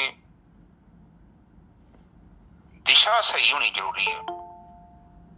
जेकर आपां किते गलत दिशा दे वल सफर करिए ना ते उत्थे प्रॉब्लम हो जाती है। आप भी सारे सियाणे जो इत्थे हुण मान लो आपां जाना किसी मंजिल ते आपां नूं जेकर कोई गलत रस्ता दिखा दे, हुण देखो तुसीं कदे वेखिआ कदे छोटी मोटी सड़क होए ना तो कोई प्रॉब्लम नहीं है, तुसीं ना उत्थों घुम के आ सकदे। हुण विच जे सबबी होया असीं जदों ताज महल वेखण गए ते दिल्लीओं ही एक वड्डा हाईवे हैगा जमुना गंगा एक्सप्रैस, ते उत्थे ही जदों गए ते उस रस्ते ते वो सड़क इदां दी है कि उहदे विच पेट्रोल पंप नहीं हैगा। जस्ट सोचो कि किन्ने किलोमीटर लंबा सफर, एक पेट्रोल पंप नहीं हैगा उत्थे। जेकर तुसी उथों मान लो कि जिथे उतरना है राह चो थले उतरना भी है, जे तुसी मान लो नहीं उतरते जो ना ते घट्टो घट्ट 20-25 किलोमीटर तुहानूं लंबा चक्कर पै जाना, क्योंकि वो राह सड़क नहीं हैगी, लिंक रोड नहीं जुड़दी ਉਹਦੇ ਨਾਲ, ਵੱਡੀਆਂ ਵੱਡੀਆਂ ਹੀ ਸੜਕਾਂ ਜੁੜਦੀਆਂ। ਇੱਥੇ ਇੱਕ ਚੀਜ਼ ਨੂੰ ਸਮਝੋ ਕਿ ਇਸੇ ਤਰ੍ਹਾਂ ਸਾਡਾ ਜੀਵਨ ਹੈ। ਹੁਣ ਤੁਹਾਡਾ ਜੀਵਨ ਦੇਖੋ, ਜੇ ਤੁਸੀਂ ਇੱਥੇ ਕੋਈ ਰੋਂਗ ਟਰਨ ਲੈ ਲੈਂਦੇ, ਜੋ ਤੁਸੀਂ ਗਲਤ ਰਸਤੇ ਤੇ ਤੁਰ ਪੈਂਦੇ, ਪਹਿਲੀ ਗੱਲ ਤੇ ਸਾਡੇ ਕੋਲ ਨਾ ਟਾਈਮ ਹੈਗਾ ਫਰੀ। ਜਿਹੜਾ ਜੀਵਨ ਹੈ ਨਾ ਦੇਖੋ ਟਾਈਮ ਹੈਗਾ ਫਰੀ, ਪਰ ਟਾਈਮ ਜਿਹੜਾ ਹੈ ਉਹ ਲਿਮਟਿਡ ਆ ਸਾਡੇ ਕੋਲ। ਸਾਡੇ ਕੋਲ ਫालतू ਟਾਈਮ ਖਰਾਬ ਕਰਨ ਵਾਸਤੇ ਟਾਈਮ ਨਹੀਂ ਹੈਗਾ। ਜੇਕਰ ਤੁਸੀਂ ਉਸ ਟਾਈਮ ਦਾ ਪ੍ਰਯੋਗ ਸਹੀ ਤਰੀਕੇ ਨਾਲ ਨਹੀਂ ਕਰਦੇ ਨਾ ਤੇ ਆਉਣ ਵਾਲੇ ਸਮੇਂ 'ਚ ਤੁਹਾਨੂੰ ਪ੍ਰੋਬਲਮ ਹੋ ਜਾਣੀ ਹੈ। ਇਸ ਕਰਕੇ ਬਾਣੀ ਕਹਿੰਦੀ ਹੈ ਕਿ ਜੇ ਤੁਸੀਂ ਭਗਤੀ ਵੀ ਕਰਨੀ ਆ ਤੇ ਗਾਈਡੈਂਸ ਤੁਹਾਡੀ ਪ੍ਰੋਪਰ ਹੋਣੀ ਚਾਹੀਦੀ ਹੈ। ਤੁਹਾਨੂੰ ਗਾਈਡੈਂਸ ਉਹ ਹੋਣੀ ਚਾਹੀਦੀ ਆ ਜਿਹੜੀ ਤੁਹਾਨੂੰ ਪ੍ਰਮਾਤਮਾ ਦੇ ਨਾਲ ਜੋੜੇ, ਆਪਣੇ ਨਾਲ ਨਾ ਜੋੜ ਲੇ, ਕਿਸੇ ਜਗ੍ਹਾ ਦੇ ਨਾਲ ਨਾ ਜੋੜ ਦੇ, ਕਿਸੇ ਸੰਸਥਾ ਦੇ ਨਾਲ ਨਾ ਜੋੜ ਦੇ। ਉਹ ਤੁਹਾਡੀ ਆਤਮਾ ਤੱਕ ਤੁਹਾਨੂੰ ਜਾਣ ਵਾਸਤੇ ਪ੍ਰੇਰਿਤ ਕਰੇ, ਉਹਦੇ ਵਿੱਚ ਉਹਦਾ ਕੋਈ ਸਵਾਰਥ ਨਾ ਹੋਏ, ਕੋਈ ਤੁਹਾਡੇ ਤੋਂ ਲੈਵੇ ਨਾ। ਕਿਉਂਕਿ ਪਦਾਰਥ ਜਦੋਂ ਫਿਰ ਆ ਜਾਂਦੇ ਨਾ ਕਾਰੋਬਾਰ 'ਚ, ਧਰਮ ਦੇ 'ਚ, ਫਿਰ ਉਹ ਬਿਜ਼ਨਸ ਬਣ ਜਾਂਦਾ। ਔਰ ਆਪ ਲਾਗੇ ਬੰਨੇ ਨਜ਼ਰ ਮਾਰੋ ਨਾ, ਮੋਸਟਲੀ ਜਿਹੜਾ ਧਰਮ ਆ ਉਹ ਲੋਕਾਂ ਨੇ ਉਹਨੂੰ ਬਿਜ਼ਨਸ ਬਣਾ ਲਿਆ। ਧਰਮ ਦਾ ਕੰਮ ਇੰਨਾ ਹੈ ਕਿ ਤੁਹਾਡੇ ਅੰਦਰ ਇੱਕ ਪ੍ਰਕਾਸ਼ ਪੈਦਾ ਕਰਨਾ, ਤੁਹਾਨੂੰ ਇੱਕ ਸਾਫ ਸੁਥਰਾ ਜੀਵਨ ਦਿਖਾਉਣਾ। ਫਿਰ ਫਿਲਾਸਫੀ ਕਹਿੰਦੇ ਨੇ ਇਹਨੂੰ, ਹਨਾ। ਫਿਲਾਸਫੀ ਦਾ ਮਤਲਬ ਕੀ ਹੈ? ਸਾਰਾ ਕੁਛ ਹੈ, ਸਾਰਾ ਕੁਛ, ਇਹ ਧਰਤੀ ਧੁਰਤੀ, ਤਾਰੇ ਤੁਰੇ, ਇਹ ਆਕਾਸ਼, ਇਹ ਅਸਮਾਨ, ਇਹਦੇ ਮਗਰ ਕੋਈ ਸ਼ਕਤੀ ਹੈ ਜਾਂ ਨਹੀਂ ਹੈ, ਇਹਦੇ ਬਾਰੇ ਤੁਹਾਨੂੰ ਧਰਮ ਦੱਸਦਾ ਹੈ। ਧਾਰਮਿਕ ਗ੍ਰੰਥਾਂ ਦੇ ਵਿੱਚ ਇਹ ਬ੍ਰਹਮ ਗਿਆਨੀ ਹੈ, ਫਿਰ ਮੈਸੇਜ ਲਿਖ ਕੇ ਜਾਂਦੇ ਨੇ, ਉਹ ਸਾਨੂੰ ਸਮਝਾਉਂਦੇ ਨੇ ਕਿ ਤੁਸੀਂ ਕਿਤੇ ਗਲਤ ਹੱਥੇ ਨਾ ਪੈ ਜਾਣਾ, ਗਲਤ ਟੀਚਰ ਕੋ ਨਾ ਚਲੇ ਜਾਣਾ, ਕਿਉਂਕਿ ਟੀਚਰ ਬਹੁਤ ਨੇ। ਕਿਉਂਕਿ ਇਹਦੇ ਵਿੱਚ ਕਿਸੇ ਦਾ ਕਸੂਰ ਨਹੀਂ ਹੈ, ਰੋਂਗ। ਹਰ ਕੋਈ ਚਾਹੁੰਦਾ ਹੈ ਕਿ ਵਧੀਆ ਬਿਜ਼ਨਸ ਹੈ, ਖਰਚਾ ਕੁਛ ਵੀ ਨਹੀਂ, ਬੋਲਣ ਦੇ ਤਾਂ ਕੀ ਜਾਂਦਾ। ਹੁਣ ਆਪਾਂ ਸਾਰਾ ਦਿਨ ਬੋਲਦੇ ਹਾਂ ਤੇ ਆਪਾਂ 1.5 ਘੰਟਾ ਏਦਾਂ ਦੀ ਕਥਾ ਕੁਥਾ ਕਰੀਏ ਤੇ ਉਹ ਨੈਚੁਰਲੀ ਉਹ ਰੋਟੀ ਦਾ ਦਾਲ ਫੁਲਕੇ ਦਾ ਸਾਧਨ ਬਣ ਜਾਂਦਾ। ਪਰ ਜਿਹੜੀ ਆਤਮ ਗਿਆਨ ਦੀ ਜਿਹੜੀ ਭਗਤੀ ਹੈ, ਇਹ ਬੜੀ ਬੇਖਮ ਹੈ। ਇੱਥੇ ਤੁਹਾਨੂੰ ਕੋਈ ਪ੍ਰੋਫਿਟ ਨਹੀਂ ਜੋ ਹੋਣਾ, ਕੇਵਲ ਤੁਹਾਨੂੰ ਸੱਚ ਮਿਲਣਾ ਹੈ, ਤੁਹਾਡਾ ਜੀਵਨ ਉੱਚਾ ਹੋ ਜਾਊਗਾ, ਤੁਹਾਨੂੰ ਇਸ 84 ਦੇ ਕੀੜਿਆਂ ਚੋਂ ਮੁਕਤੀ ਮਿਲ ਜੂਗੀ, ਪਰਮ ਆਨੰਦ, ਪਰਮ ਸ਼ਾਂਤੀ ਦੀ ਪ੍ਰਾਪਤੀ ਹੋ ਜੂਗੀ। ਉਦੋਂ ਹੋਣੀ ਆ ਜਦੋਂ ਤੁਸੀਂ ਇਹ ਜਿਹੜੀਆਂ ਫੁੱਲੀਆਂ ਛੱਡਣ ਨੂੰ ਤਿਆਰ ਹੋ ਜਾਂਦੇ। ਬਾਣੀ 'ਚ ਕਹਿੰਦੇ ਆ ਗੁਰੂ ਜੀ, ਕਬੀਰ ਸਾਹਿਬ ਜੀ ਕਹਿੰਦੇ, ਜਬ ਹਮ ਹੋਤੇ ਤਬ ਤੁਮ ਨਹੀਂ, ਜਬ ਤੁਮ ਹੋਤੇ ਤਬ ਹਮ ਨਹੀਂ। ਜਿੰਨਾ ਚਿਰ ਤੱਕ ਸਾਡੇ ਅੰਦਰ ਉਹ ਜਿਹੜਾ ਜੀਵ ਆ ਉਹ ਪਦਾਰਥਾਂ ਦੀ ਡਿਮਾਂਡ ਕਰ ਰਿਹਾ, ਭੋਗਾਂ ਦੀ ਡਿਮਾਂਡ ਕਰ ਰਿਹਾ, ਉਹਨਾਂ ਚਿਰ ਤੱਕ ਪਰਮਾਤਮਾ ਦੇ ਵਿੱਚ ਅਸੀਂ ਅਭੇਦ ਨਹੀਂ ਹੋਏ। ਜਦੋਂ ਤੁਸੀਂ ਪਰਮਾਤਮਾ ਦੇ ਸੰਪਰਕ 'ਚ ਆ ਗਏ, ਉਹਦੇ ਵਿੱਚ ਸਭ ਤੋਂ ਵੱਡੀ ਇੱਕ ਨਿਸ਼ਾਨੀ ਹੈ ਕਿ ਤੁਹਾਡੇ ਅੰਦਰ ਜਿਹੜੀ ਇੱਛਾਵਾਂ ਦੀ ਜਿਹੜੀ ਨਦੀ ਹੈ ਨਾ, ਉਹ ਸੁੱਕ ਜਾਏਗੀ। ਤੁਸੀਂ ਨਾ, ਤੁਹਾਡੀ ਸਮ ਬੁੱਧੀ ਹੋ ਜਾਏਗੀ, ਤੁਹਾਡੀ ਸਮ ਦ੍ਰਿਸ਼ਟੀ ਹੋ ਜਾਏਗੀ, ਤੁਹਾਡਾ ਬੋਲਣਾ ਸਮ ਹੋ ਜਾਏਗਾ, ਤੁਹਾਡਾ ਦੇਖਣਾ ਜਿਹੜਾ ਸਮ ਹੋ ਜਾਏਗਾ, ਤੁਹਾਡਾ ਸੁਣਨਾ ਸਮ ਹੋ ਜਾਏਗਾ। ਤੁਸੀਂ ਇੱਕ ਆਮ ਇਨਸਾਨ ਨਹੀਂ ਰਹਿ ਜਾਓਗੇ, ਤੁਸੀਂ ਇੱਕ ਕਾਫੀ ਉੱਚੀ ਪਵਿੱਤਰ ਆਤਮਾ ਬਣ ਜਾਓਗੇ। ਕਿਉਂਕਿ ਪ੍ਰਮਾਤਮਾ ਦੇ ਸੰਪਰਕ ਦੇ ਵਿੱਚ ਆਉਣ ਦੇ ਨਾਲ ਇਹ ਚੀਜ਼ਾਂ ਤੁਹਾਡੇ ਜੀਵਨ 'ਚ ਆਉਣਗੀਆਂ। ਇਹਦੇ ਵਿੱਚ ਮਤਲਬ ਦੋ ਰਿਆ ਨਹੀਂ ਆ। ਆਪ ਕਿੰਨੀ ਭਗਤੀ ਕੀਤੀ ਹੈ, ਕਿੰਨੇ ਸਾਲ ਕਿੱਥੇ ਬਹਿ ਜੋ, ਕਿੱਥੇ ਬੈਠੇ ਜੋ, ਕੀ ਦਾਨ ਕੀਤਾ, ਕੀ ਪੁੰਨ ਕੀਤਾ। ਜੇਕਰ ਤੁਹਾਡੇ ਚਿੱਤ ਦੇ ਵਿੱਚ ਅਜੇ ਬੇਈਮਾਨੀ ਹੈਗੀ ਹੈ, ਤੁਸੀਂ ਝੂਠ ਬੋਲਦੇ ਜੋ, ਤੁਸੀਂ ਪਰਾਇਆ ਧਨ ਲੈ ਆਉਂਦੇ ਜੋ, ਤੁਸੀਂ ਨਹੀਂ ਵਿਚਾਰ ਕਰਦੇ ਨਾ, ਤੁਸੀਂ ਐਸੇ ਅਪਸ਼ਬਦ ਬੋਲ ਦਿੰਦੇ ਜੋ ਜਿਹੜੇ ਦੂਜਿਆਂ ਲਈ ਚੰਗੇ ਨਹੀਂ। ਤੇ ਆਪ ਪਲੀਜ਼ ਨੋਟ ਕਰੋ, ਅਜੇ ਤੁਸੀਂ ਰਸਤੇ ਦੇ ਉੱਪਰ ਜਾ ਰਹੇ ਜੋ, ਪਹੁੰਚੇ ਨਹੀਂ ਜੋ। ਦੇਖੋ, ਪ੍ਰਮਾਤਮਾ ਜਦੋਂ ਮਿਲਦਾ ਹੈ ਨਾ, ਉਹ ਬੜੀ ਨਿਰਮਲ ਅਵਸਥਾ ਹੈ। ਪਰ ਪ੍ਰਮਾਤਮਾ ਦੇ ਵੱਲ ਜਦੋਂ ਆਪਾਂ ਗਤੀ ਕਰਦੇ ਹਾਂ ਨਾ, ਰਸਤੇ ਦੇ ਵਿੱਚ ਹੀ ਇਹ ਸਭ ਚੀਜ਼ਾਂ ਛੁੱਟ ਜਾਂਦੀਆਂ। ਇੱਕ ਤੇ ਤੁਸੀਂ ਆਤਮਾ ਨੂੰ ਜਾਣ ਲਿਆ ਨਾ, ਪਰਮ ਅਵਸਥਾ ਦੇ ਵਿੱਚ ਸਥਿਰ ਹੋ ਗਏ, ਸਹਿਜ ਅਵਸਥਾ ਮਿਲ ਗਈ, ਉਹ ਇੱਕ ਅਲੱਗ ਚੀਜ਼ ਹੈ। ਉਹ ਤੇ ਐਕਸਟ੍ਰੀਮ ਪੁਆਇੰਟ ਹੈ ਨਾ, ਉਹ ਤੇ ਚੋਟੀ ਹੈ।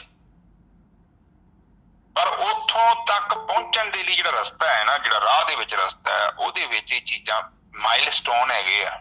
ਔਗੁਣਾਂ ਤੋਂ ਮੁਕਤੀ, ਜਿਹਦਾ ਕਾਮ, ਕ੍ਰੋਧ, ਲੋਭ, ਮੋਹ, ਹੰਕਾਰ, ਇਹ ਜਿਹੜੇ ਤੁਹਾਡੇ ਤੋਂ ਛੁੱਟਣੇ ਬੜੇ ਜ਼ਰੂਰੀ ਹੈ।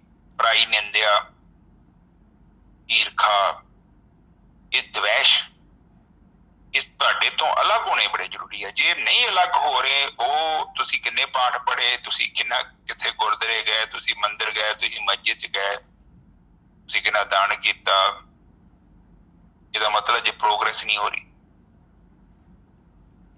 ਦੇਖੋ ਇਹ ਬਹੁਤ ਇੱਕ ਵੱਡੀ ਚੀਜ਼ ਹੈ। ਔਰ ਇਹਨਾਂ ਲੋਕਾਂ ਨੂੰ ਜੇਕਰ ਤੁਸੀਂ ਸਵਾਲ ਵੀ ਕਰਦੇ ਜੋ ਤੇ ਤੁਸੀਂ ਉਹਨਾਂ ਨੂੰ ਕਹੋ ਕਿ ਬਈ ਮਨ ਨਿਰਮਲ ਨਹੀਂ ਹੋਣ ਦਿਆ, ਅਜੇ ਵੀ ਮਲਿਨਤਾ ਬਹੁਤ ਆ, ਉਹ ਕਹਿੰਦੇ ਭਗਤੀ ਕਰੀ ਜਾਓ ਬਸ। ਪਰ ਉਹਨੂੰ ਪੁੱਛੋ ਕਿ ਬਈ ਭਗਤੀ ਦਾ ਕਾਫੀ ਸਮਾਂ ਹੋ ਗਿਆ, ਸਾਡਾ ਜੀਵਨ ਦਾ ਕਾਫੀ ਵੱਡਾ ਹਿੱਸਾ ਤੇ ਲੰਘ ਚੁੱਕਿਆ ਤੇ ਕਸਰ ਕਿੱਥੇ ਹੈ ਸਾਨੂੰ ਦੱਸੋ। ਹੁਣ ਟੀਚਰ ਹੁੰਦਾ, ਟੀਚਰ ਜਦੋਂ ਹੁਣ ਇੱਥੇ ਮੈਂ ਕੋਈ ਐਸੇ ਬਰਾਬਰ ਨਹੀਂ ਕੀਤਾ, ਰਾਈਟ, ਐ ਮੈਂ ਛੋਟਾ ਜਿਹਾ ਐਸੇ ਲਿਖਿਆ 10 ਪੇਜਾਂ ਦਾ, ਮੈਂ ਆਪਣੇ ਟੀਚਰ ਕੋਲ ਜਾਵਾਂ, ਮੈਂ ਟੀਚਰ ਨੂੰ ਕਹਾਂ ਕਿ ਟੀਚਰ ਜੀ ਦੱਸੂਗਾ ਬਈ ਇੱਥੇ 2-4 ਗਲਤੀਆਂ 10 ਗਲਤੀਆਂ ਤੇਰੇ ਕੋਲ ਹੋ ਗਈਆਂ, ਇੱਕ ਤੈਨੂੰ ਪੂਰੇ ਨੰਬਰ ਨਹੀਂ ਮਿਲ ਰਹੇ। ਇਸੇ ਤਰ੍ਹਾਂ ਪ੍ਰਮਾਤਮਾ ਦੀ ਜਿਹੜੀ ਭਗਤੀ ਆ ਕੋਈ ਤੀਰ ਤੁੱਕੇ ਨਹੀਂ ਹੈਗੇ, ਪਤਾ ਲੱਗ ਜਾਂਦਾ ਕਿ ਕਿੱਥੇ ਤੁਹਾਡੀ ਗੜਬੜ ਹੋ ਰਹੀ ਹੈ। ਇਹ ਕੋਈ ਔਖਾ ਕੰਮ ਥੋੜੀ ਹੈ, ਪਰ ਆਤਮ ਗਿਆਨੀ ਬੰਦਾ ਚਾਹੀਦਾ ਵਾ, ਤੁਹਾਨੂੰ ਦੱਸ ਦੇਗਾ ਉਹ ਇੱਥੇ ਤੂੰ ਰੁਕ ਗਿਆ, ਤੇਰੀ ਕਿਸ਼ਤੀ ਇੱਥੇ ਰੁਕੀ ਆ, ਇੱਥੇ ਆ ਤੈਨੂੰ ਪ੍ਰੋਬਲਮ ਆ ਰਹੀ ਆ। ਔਰ ਜੇਕਰ ਉਹ ਕਹਿੰਦਾ ਨਹੀਂ ਤੂੰ ਭਗਤੀ ਕਰੀ ਜੋ ਆਪੇ ਸਭ ਕੁਝ ਠੀਕ ਹੋ ਜਾਊਗਾ, ਇਹਦਾ ਮਤਲਬ ਹੈ ਕਿ ਉਹ ਬੰਦਾ ਝੂਠ ਬੋਲ ਰਿਹਾ, ਉਹਨੂੰ ਨਹੀਂ ਪਤਾ। ਜਿਹਦਾ ਟੀਚਰ ਹੋਵੇ ਹੁਣ ਤੁਹਾਨੂੰ ਕਹਿ ਦੇ ਕਿ ਬਈ ਇਹ 'ਚ 5-6 ਗਲਤੀਆਂ ਹੈਗੀਆਂ, ਇਹਨੂੰ ਸਹੀ ਕਰ, ਤੇਰੀ ਹੈਂਡ ਰਾਈਟਿੰਗ ਕਰਕੇ ਨੰਬਰ ਘੱਟ ਰਹੇ ਨੇ, ਜਾਂ ਤੂੰ ਲਾਈਨਾਂ ਮਿਸ ਕਰ ਗਿਆ ਇਸ ਕਰਕੇ ਨੰਬਰ ਘੱਟ ਰਹੇ ਨੇ, ਜਾਂ ਤੇਰਾ ਸਵਾਲ ਬਰਾਬਰ ਨਹੀਂ ਹੱਲ ਹੋ ਰਿਹਾ ਇਸ ਕਰਕੇ ਤੇਰੇ ਨੰਬਰ ਘੱਟ ਰਹੇ ਨੇ, ਇਸ ਕਰਕੇ ਤੂੰ ਪਾਸ ਨਹੀਂ ਹੋ ਰਿਹਾ। ਤੇ ਜੇ ਟੀਚਰ ਕਹੇ ਨਹੀਂ ਜੀ ਨਹੀਂ ਤੁਸੀਂ ਮਿਹਨਤ ਕਰੀ ਜਾਓ, ਤੇ ਭਾਈ ਫਿਰ ਉਹਨੂੰ ਵਿਚਾਰੇ ਨੂੰ ਕਿੱਥੋਂ ਪਤਾ ਲੱਗੂਗਾ ਕਿ ਕਿੱਥੇ ਕਮਜ਼ੋਰੀ ਹੈ। ਇਸ ਕਰਕੇ ਭਰਮ ਜਿਹੜਾ ਹੈ, ਜਿੱਥੇ ਆਪਣੀ ਕਿਸ਼ਤੀ ਫਸ ਗਈ ਹੁੰਦੀ ਆ, ਉੱਥੇ ਫਿਰ ਸਾਡੇ ਜਿਹੜੇ ਨਾਲ ਬੈਠੇ ਨੇ, ਜਿੱਦਾਂ ਜਿਹਨੂੰ ਆਪਾਂ ਗੁਰਮੁਖ ਕਹਿੰਦੇ ਆ, ਫਿਰ ਉਹ ਸਾਨੂੰ ਦੱਸਦੇ ਨੇ ਕਿ ਸਾਡਾ ਪ੍ਰੋਬਲਮ ਚੱਲ ਰਹੀ ਆ, ਸਾਡਾ ਬੇੜਾ ਕਿੱਥੇ ਫਸਿਆ ਹੋਇਆ, ਪਰ ਇਸ ਨੂੰ ਕੱਢਣਾ ਕਿੱਦਾਂ। ਫਿਰ ਤੁਹਾਨੂੰ ਵਿਧੀ ਦੱਸ ਦਿਓ, ਫਿਰ ਆਟੋਮੈਟਿਕਲੀ ਪ੍ਰੋਗਰੈਸ ਹੋਣੀ ਆ। ਸੋ ਇੱਥੇ ਤੀਰ ਤੁੱਕਾ ਕੁਛ ਨਹੀਂ ਹੈਗਾ, ਜੋ ਪ੍ਰੈਕਟੀਕਲ ਸਭ ਕੁਛ ਹੈਗਾ, ਜੋ ਕੇਵਲ ਕਲਪਨਾ ਨਹੀਂ ਹੈ। ਇਹ ਜਿਹੜੇ ਗੁਰੂ ਜੀ ਜੋ ਵੀ ਬਾਣੀ ਲਿਖੀ ਹੈ ਨਾ, ਇਹਦੇ ਵਿੱਚ ਇੱਕ ਲਫ਼ਜ਼ ਸੱਚਾ ਵਾ। ਸੋ ਇਹ ਚੀਜ਼ ਦਾ ਪਲੀਜ਼ ਧਿਆਨ ਦਿਆ ਕਰੋ। ਬਿਲਕੁਲ ਹੀ ਅੰਧ ਵਿਸ਼ਵਾਸ ਨਹੀਂ ਕਰਨਾ, ਤੁਹਾਨੂੰ ਚੱਲਣਾ ਪਵੇਗਾ ਔਰ ਖੁਦ ਅਨੁਭਵ ਕਰਨਾ ਹੋਊਗਾ, ਖੁਦ ਖੋਜ ਕਰਨੀ ਹੋਊਗੀ। ਅਦਰਵਾਈਜ਼ ਜੇਕਰ ਤੁਸੀਂ ਸੁਣ ਕੇ ਸੱਚ ਨੂੰ ਮੰਨ ਲਿਆ, ਰੱਬ ਨੂੰ ਮੰਨ ਲਿਆ, ਤੇ ਉਹ ਕੇਵਲ ਕਲਪਨਾ ਹੈ। ਤੁਸੀਂ ਰੱਬ ਨੂੰ ਜਾਣਿਆ ਨਹੀਂ ਹੈ, ਤੁਸੀਂ ਮੰਨਿਆ। ਤੇ ਵਿਸ਼ਵਾਸ ਤੇ ਨਕਲੀ ਹੁੰਦਾ, ਟੁੱਟ ਜਾਂਦਾ, ਦੁਖੀ ਦੀਆਂ ਜੜ੍ਹਾਂ ਨਹੀਂ ਹੁੰਦੀਆਂ। ਪਰ ਜਿੱਦਾਂ ਤੁਸੀਂ ਇਹਨੂੰ ਖੋਜ ਕਰ ਲਿਆ ਨਾ, ਫਿਰ ਸਾਰੀ ਦੁਨੀਆ ਇੱਕ ਸਾਈਡ ਤੇ ਖਲੋ ਜੇ, ਤੁਸੀਂ ਇਕੱਲੇ ਵੀ ਹੋਏ ਨਾ, ਉਹ ਤੁਹਾਡੇ ਅੰਦਰ ਜਿਹੜੀ ਜਿਹੜਾ ਤੁਸੀਂ ਜਾਣਿਆ, ਉਹ ਤੁਸੀਂ ਉਹਦੀ ਸਪੋਰਟ ਕਰੋਗੇ। ਤੁਸੀਂ ਲੋਕਾਂ ਨੂੰ ਨਹੀਂ ਵੇਖੋਗੇ ਕਿ ਮੇਰੇ ਨਾਲ ਕੋਈ ਹੈ ਜਾਂ ਨਹੀਂ ਹੈ, ਭਾਵੇਂ ਕਰੋੜ ਬੰਦਾ ਇੱਕ ਸਾਈਡ ਤੇ ਬੈਠਾ ਹੈ, ਪਰ ਤੁਸੀਂ ਇਕੱਲੇ ਸਹੀ ਜੋ। ਇਹ ਸੱਚ ਏਦਾਂ ਦਾ ਹੈ। ਪਰ ਇਹ ਸੱਚ ਉਦੋਂ ਪ੍ਰਗਟ ਹੋਏਗਾ, ਕਬੀਰ ਸਾਹਿਬ ਜੀ ਦੇਖੋ ਸਾਰੇ ਬਨਾਰਸ ਦੇ ਨਾਲ ਲੜੇ, ਸਾਰਾ ਬਨਾਰਸ ਉਹਨਾਂ ਦੇ ਬਰਖਲਾਫ ਹੋ ਗਿਆ, ਪਰ ਕਬੀਰ ਸਾਹਿਬ ਕਿਉਂ ਨਹੀਂ ਹਿੱਲੇ? ਕਿਉਂਕਿ ਕਬੀਰ ਸਾਹਿਬ ਜੀ ਨੇ ਕੇਵਲ ਗੱਲਾਂ ਨਹੀਂ ਕੀਤੀਆਂ, ਕਬੀਰ ਸਾਹਿਬ ਨੇ ਸੱਚ ਨੂੰ ਆਪਣੇ ਜੀਵਨ 'ਚ ਲਿਆਂਦਾ, ਫਿਰ ਅਨੁਭਵ ਕੀਤਾ, ਫਿਰ ਉਹਨਾਂ ਦਾ ਜੀਵਨ ਸੱਚ ਦੇ ਵਿੱਚ ਹੀ, ਸੱਚ ਦੇ ਨਾਲ ਹੀ ਰਲ ਮਿਲ ਗਿਆ, ਇੱਕ ਮਿੱਕ ਹੋ ਗਿਆ। ਭਾਵੇਂ ਘਰਦਿਆਂ ਨੇ ਵੀ ਰੌਲਾ ਪਾਇਆ ਕਿ ਤੂੰ ਆਹ ਕੀਤਾ, ਤੂੰ ਉਹ ਕੀਤਾ, ਸਾਡੇ ਘਰ 'ਚ ਇੰਨਾ ਆਉਣਾ ਸੀ, ਰਾਸ਼ਨ ਆਉਣਾ ਸੀ, ਤੇਰੇ ਕਰਕੇ ਤੁਹਾਨੂੰ ਨੁਕਸਾਨ ਹੋ ਰਿਹਾ, ਪਰ ਉਹ ਨਹੀਂ ਪਰਵਾਹ ਕਰਦੇ। ਕਿਉਂ ਨਹੀਂ ਕਰਦੇ? ਕਿਉਂਕਿ ਉਹ ਜਿਸ ਮਾਰਗ ਤੇ ਚੱਲ ਰਹੇ ਆ, ਉਹਨਾਂ ਦੀ ਨਜ਼ਰ ਦੇ ਵਿੱਚ ਇਹ ਚੀਜ਼ਾਂ ਨਥਿੰਗ ਆ, ਕੁਛ ਵੀ ਨਹੀਂ ਹੈਗਾ। ਜਿਹਦੀ ਜ਼ਿੰਦਗੀ 'ਚ ਇਹ ਚੀਜ਼ਾਂ ਬਹੁਤ ਨੇ ਨਾ, ਉਹ ਵਿਚਾਰਾ ਫਿਰ ਕਵਾਚਿਆ, ਉਹਨੂੰ ਨਹੀਂ ਪਤਾ। ਕਿਉਂਕਿ ਜਦੋਂ ਤੁਸੀਂ ਆਤਮਾ ਤੱਤ ਨੂੰ ਅਨੁਭਵ ਕਰ ਲਿਆ, ਇਹ ਚੀਜ਼ਾਂ ਦੀ ਕੀਮਤ ਦੁੱਖੀ ਰਹਿ ਜਾਣੀ ਜੀ। ਭਾਵੇਂ ਤੁਹਾਡੇ ਕੋਲ 500 ਰੁਪਈਆ ਕੀ ਆ, 50 ਰੁਪਈਏ ਵੀ ਨਹੀਂ ਹੈਗੇ, ਰੋਟੀ ਵੀ ਨਹੀਂ ਹੈਗੀ, ਇਹਦੇ ਨਾਲ ਕੁਝ ਫਰਕ ਨਹੀਂ ਪੈਂਦਾ। ਤੁਸੀਂ ਬੇਈਮਾਨੀ ਥੋੜੀ ਕਰ ਦੇਣੀ ਹੈ ਮੁੜ ਕੇ ਸ਼ੁਰੂ। ਜਿਹੜਾ ਆਤਮ ਗਿਆਨੀ ਮਨੁੱਖ ਆ, ਉਹ ਇਹਨਾਂ ਤੋਂ ਉੱਪਰ ਉੱਠ ਜਾਂਦਾ ਹੈ। ਉਹਨੂੰ ਨਹੀਂ ਫਰਕ ਪੈਂਦਾ ਕਿ ਮੇਰੇ ਕੋਲ ਘਰ ਆ, ਮਹਿਲ ਆ, ਮੇਰੀ ਨੌਕਰੀ ਵੱਡੀ ਆ, ਛੋਟੀ ਆ, ਮੇਰੀ ਬੈਂਕ 'ਚ ਪੈਸੇ ਨੇ ਥੋੜੇ ਆ, ਜ਼ਿਆਦੇ ਆ, ਮੇਰੇ ਕੱਪੜੇ ਕਿੱਦਾਂ ਦੇ। ਉਹ ਜਿੱਦਾਂ ਦਾ ਵੀ ਹੈਗਾ, ਉਹ ਉੱਥੇ ਹੀ ਉਹ ਸੰਤੁਸ਼ਟ ਹੋ ਜਾਂਦਾ। ਇਹਦਾ ਮਤਲਬ ਇਹ ਨਹੀਂ ਕਿ ਤੁਸੀਂ ਕੱਪੜੇ ਨਹੀਂ ਪਾਉਣੇ, ਇਹਦਾ ਮਤਲਬ ਇਹ ਨਹੀਂ ਤੁਸੀਂ ਵੱਡੇ ਘਰ ਨਹੀਂ ਲੈਣੇ। ਮੇਰੀ ਗੱਲ ਪਲੀਜ਼ ਅੰਡਰਸਟੈਂਡ ਕਰੋ ਕਿ ਉਹਦੇ ਅੰਦਰ ਕੁਛ ਹੁੰਦਾ ਨਹੀਂ ਬਸ, ਠੀਕ ਹੈ ਜੀ। ਇਹ ਆਪਣੇ ਆਪ ਹੋਣਾ ਹੈ, ਕੁਛ ਕਰਨ ਦੀ ਲੋੜ ਨਹੀਂ ਹੈ, ਸਭ ਤੋਂ ਵੱਡੀ ਗੱਲ ਇਹ ਹੈ। ਇੱਥੇ ਦੇਖੋ ਆਖਰ ਤੇ ਫਿਰ ਉਹ ਤੁਕ 'ਚ ਅੱਗੇ ਸਮਝਾ ਰਹੇ ਨੇ। ਹਾਂਜੀ ਆਪ ਅੱਗੇ ਚਲੋ ਸਰ। ਹਾਂਜੀ ਅੱਗੇ ਜੀ, ਇਸ ਤੋਂ ਅਗਲਾ ਆ ਗਿਆ ਜੀ, ਅੱਗੇ ਕਹਿ ਰਹੇ ਜੀ ਮਹੱਲਾ ਤੀਜਾ, ਵਾਹੋ ਵਾਹੋ ਗੁਰਮੁਖ ਸਦਾ ਕਰੇ, ਮਨਮੁਖ ਮਰੈ ਬਿਖ ਖਾਏ। ਦੇਖੋ ਪਹਿਲਾਂ ਤਾਂ ਉਹਨਾਂ ਨੇ ਦੱਸਿਆ ਕਿ ਭਗਤੀ ਕਿਹਦੀ ਕਰਨੀ ਹੈ। ਹੁਣ ਉਹ 2 ਰਸਤੇ ਦੱਸ ਰਹੇ ਨੇ ਵੀ ਇੱਕ ਗੁਰਮੁਖ ਰਸਤਾ ਤੇ ਇੱਕ ਮਨਮੁਖ ਰਸਤਾ। ਗੁਰਮੁਖ ਰਸਤਾ ਜਿਹੜਾ ਜਿਹੜੇ ਸਾਡੇ ਤੋਂ ਅੱਗੇ ਹੈ, ਜਾਂ ਜੋ ਸਾਡੇ ਗੁਰੂ ਸਾਨੂੰ ਦੱਸ ਕੇ ਨੇ ਰਸਤਾ, ਉਹ ਸਾਨੂੰ ਵਿਧੀ ਦੱਸ ਕੇ ਗਏ, ਉਹਦੇ ਅਨੁਸਾਰ ਅਸੀਂ ਚੱਲ ਰਹੇ, ਤੇ ਉਹਨਾਂ ਦਾ ਕੀ ਹਸ਼ਰ ਹੈ ਤੇ ਹਾਲ ਹੈ, ਤੇ ਉਹਨਾਂ ਨੂੰ ਕੀ ਮਿਲ ਰਿਹਾ, ਤੇ ਮਨਮੁਖ ਜਿਹੜੇ ਮਨ ਦੇ ਪਿੱਛੇ ਲੱਗਣ ਵਾਲੇ, ਉਹਨਾਂ ਨਾਲ ਕੀ ਹੋ ਰਿਹਾ। ਉਹ ਕਹਿੰਦੇ ਬਾਹੋ ਬਾਹੋ ਗੁਰਮੁਖ ਸਦਾ ਕਰੈ, ਮਨਮੁਖ ਮਰੈ ਬਿਖ ਖਾਏ। ਕਹਿੰਦੇ ਜਿਹੜੇ ਤਾਂ ਗੁਰਮੁਖ ਨੇ, ਗੁਰੂ ਦੇ ਅਨੁਸਾਰ ਜੋ ਉਹਨਾਂ ਨੂੰ ਵਿਧੀ ਦੱਸੀ, ਉਹਦੇ ਅਨੁਸਾਰ ਪ੍ਰਭੂ ਦੀ ਪ੍ਰਮਾਤਮਾ ਦੀ ਭਗਤੀ ਕਰ ਰਹੇ ਨੇ, ਉਹ ਤਾਂ ਕਰੀ ਜਾ ਰਹੇ ਨੇ ਆਪਣੀ। ਤੇ ਜਿਹੜੇ ਮਨ ਦੇ ਪਿੱਛੇ ਲੱਗਣ ਵਾਲੇ, ਉਹ ਜ਼ਹਿਰ ਖਾ ਖਾ ਕੇ ਮਰੀ ਜਾਂਦੇ ਨੇ, ਮਾਇਆ ਰੂਪ ਜ਼ਹਿਰ ਹੀ ਇਹ, ਉਹ ਮਰ ਰਹੇ ਨੇ। ਕਹਿੰਦੇ ਉਹਨਾਂ ਵਾਹੋ ਵਾਹੋ ਨਾ ਭਾਵਈ, ਹੁਣ ਮਨਮੁਖਾਂ ਦੀ ਗੱਲ ਕਰੇ, ਕਹਿੰਦੇ ਉਹਨਾਂ ਨੂੰ ਨਹੀਂ ਭਗਤੀ ਪਾਉਂਦੀ, ਤੇ ਉਹ ਫਿਰ ਦੁੱਖਾਂ 'ਚ ਹੀ ਰਹਿਣਾ ਉਹਨਾਂ ਨੇ। ਉਹ ਕਹਿੰਦੇ ਦੁੱਖਾਂ ਦੇ ਵਿੱਚ ਹੀ ਸਾਰੀ ਉਮਰ ਆਪਣੀ ਕੱਢ ਕੇ ਚਲੇ ਜਾਂਦੇ ਆ। ਤੇ ਜਿਹੜੇ ਗੁਰਮੁਖ ਨੇ, ਉਹ ਕਹਿੰਦੇ ਗੁਰਮੁਖ ਅੰਮ੍ਰਿਤ ਪੀਵਣਾ, ਵਾਹੋ ਵਾਹੋ ਕਰੇ ਲਿਵ ਲਾਏ।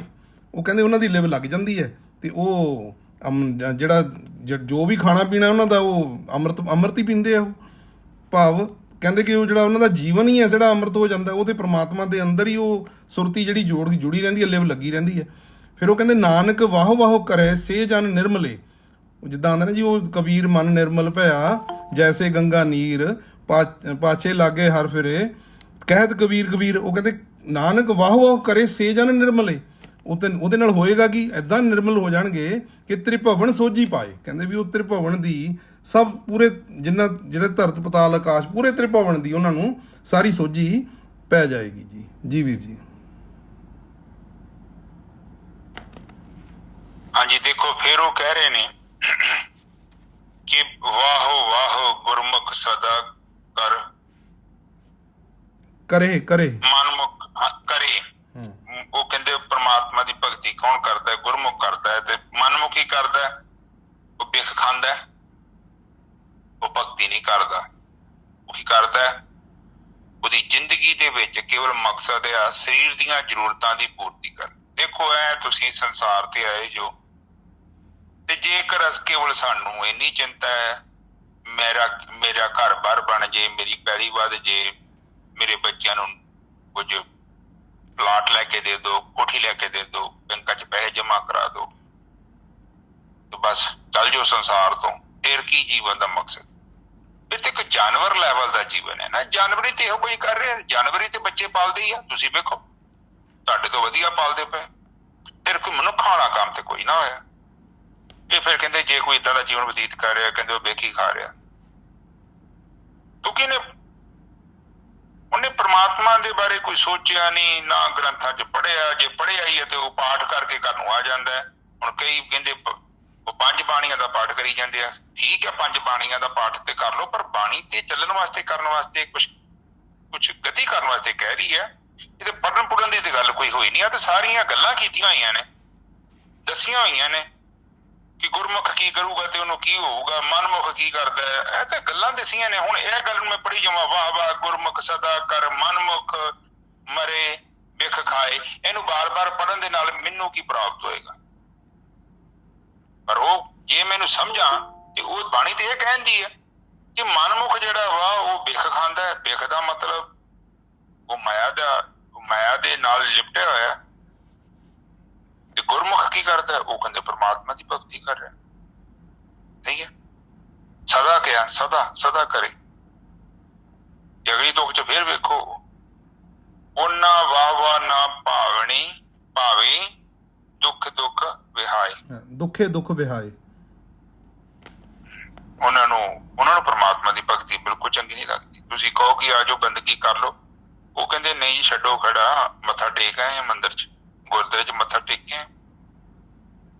ਪਰ ਬਾਣੀ ਕਹਿੰਦੀ ਹੈ ਕਿ ਮੱਥਾ ਟੇਕਣ ਦੇ ਨਾਲ ਤੇ ਮਸਲਾ ਕੁਝ ਵੀ ਨਹੀਂ ਹੱਲ ਹੋਇਆ।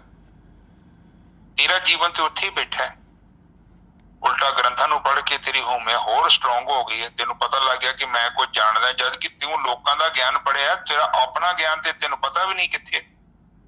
ਜੇ ਤੇਰਾ ਆਪਣਾ ਗਿਆਨ ਤੇਰੇ ਕੋਲ ਹੋਵੇ ਤੇ ਤੇਰੀ ਜਿਹੜੀ ਬਿਖ ਦੇ ਨਾਲ ਦੋਸਤੀ ਆ ਉਹ ਘਟੇ, ਪਰ ਤੂੰ ਬਿਖ ਦੇ ਨਾਲ ਤੇ ਜ਼ਿਆਦਾ ਉਲਝ ਗਿਆ। ਇੱਥੇ ਵੇਖੋ ਧਾਰਮਿਕ ਸਥਾਨਾਂ ਤੇ ਜਾ ਕੇ ਲੋਕ ਕੀ ਕਰਦੇ ਆ, ਹੋਰ ਪੈਸਾ ਕਮਾਉਣਾ ਚਾਹੁੰਦੇ ਆ, ਕੰਪੀਟੀਸ਼ਨ ਕਰਦੇ, ਬਿਜ਼ਨਸ ਬਣਾ ਲੈਂਦੇ ਨੇ। ਇਹੋ ਹੀ ਤਾਂ ਪ੍ਰੋਬਲਮ ਹੋ ਗਈ ਨਾ ਬਨਾਰਸ ਦੇ ਵਿੱਚ। ਤਾਈਓ ਤੇ ਕਬੀਰ ਸਾਹਿਬ ਜੀ ਨੇ ਕਿਹਾ ਕਿ ਤੁਸੀਂ ਤੇ ਕਹਿੰਦੇ ਹਰ ਕੇ ਸੰਗ ਨਾ ਆਖੀਏ ਤੇ ਬਨਾਰਸ ਕੇ ਠੱਗ। ਠੱਗੀ ਠੋਰੀ ਚਲਾਉਂਦੇ ਜੋ ਤੁਸੀਂ ਕੇਵਲ ਧਰਮ ਦੀ ਆੜ ਦੇ ਵਿੱਚ ਕੇਵਲ ਬਿਜ਼ਨਸ ਚਲਾ ਰਹੇ ਜੋ। You are pure businessman, no religion.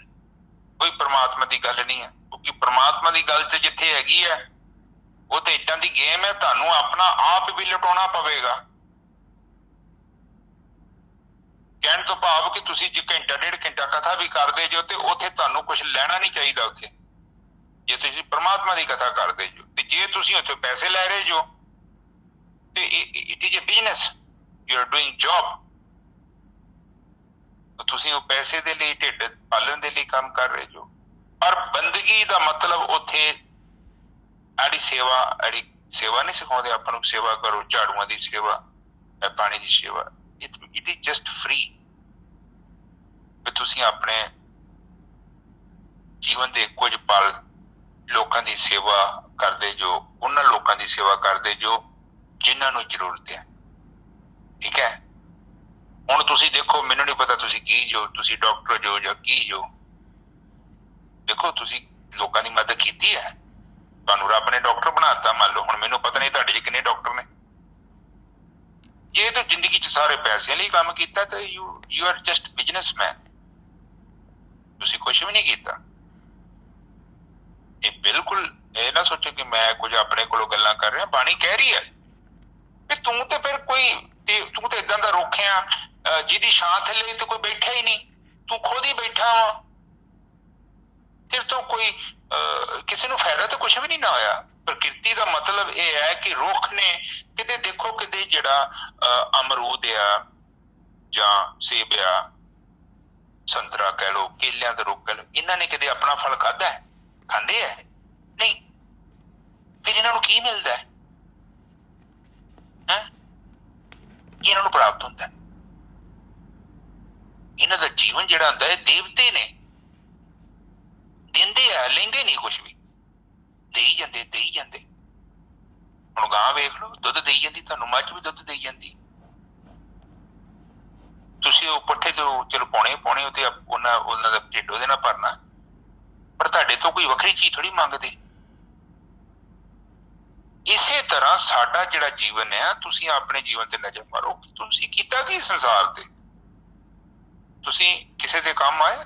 ਆਪਣੇ ਪਰਿਵਾਰ ਨੂੰ ਛੱਡ ਕੇ। ਦੇਖੋ ਘਰ ਪਰਿਵਾਰ ਲਈ ਉਹ ਤੇ ਮੋਹ ਦੇ ਵਾਸਤੇ ਜੇ ਬੰਦਾ ਬੈਠਾ ਹੁੰਦਾ ਹੈ, ਉੱਥੇ ਤੇ ਅਲੱਗ ਹੀ ਗੇਮ ਹੁੰਦੀ ਹੈ। ਤੁਸੀਂ ਵੇਖੋ, ਪਲੀਜ਼ ਵੇਖੋਗੇ ਤੁਹਾਨੂੰ ਪਤਾ ਲੱਗ ਜਾਏਗਾ ਜੀ। ਉਹ ਕਹਿੰਦੇ ਆ ਕਿ ਫਿਰ ਅਗਲੇ ਬੰਨੇ ਜਿਹੜਾ ਮਨਮੁਖ ਆ, ਬਿਖ ਖਾਂਦਾ ਹੈ, ਫਿਰ ਕੀ ਕਰਦਾ ਹੈ? ਉਹ ਦੁੱਖ ਦੇ ਵਿੱਚ ਹੀ ਆਪਣਾ ਜੀਵਨ ਬਤੀਤ ਕਰ ਦਿੰਦਾ ਹੈ। ਪਿਓਰ ਦੁੱਖ।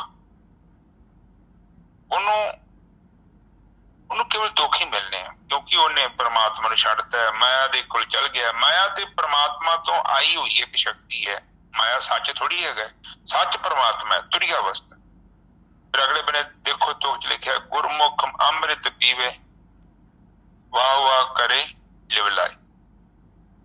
ਫਿਰ ਉਹ ਪਰਮਾਤਮਾ ਦੀ ਗੁਰਮੁਖ ਭਗਤੀ ਕਰਦਾ ਹੈ। ਭਗਤੀ ਅੱਜ ਨਹੀਂ ਤੇ ਕੱਲ ਨਹੀਂ ਤੇ ਪਰਸੋਂ ਨਹੀਂ, ਸਾਲ ਲਾ ਲਓ, 6 ਮਹੀਨੇ ਲਾ ਲਓ, ਤੁਹਾਨੂੰ ਤੁਰਿਆ ਅਵਸਥਾ ਮਿਲਣੀ ਆ।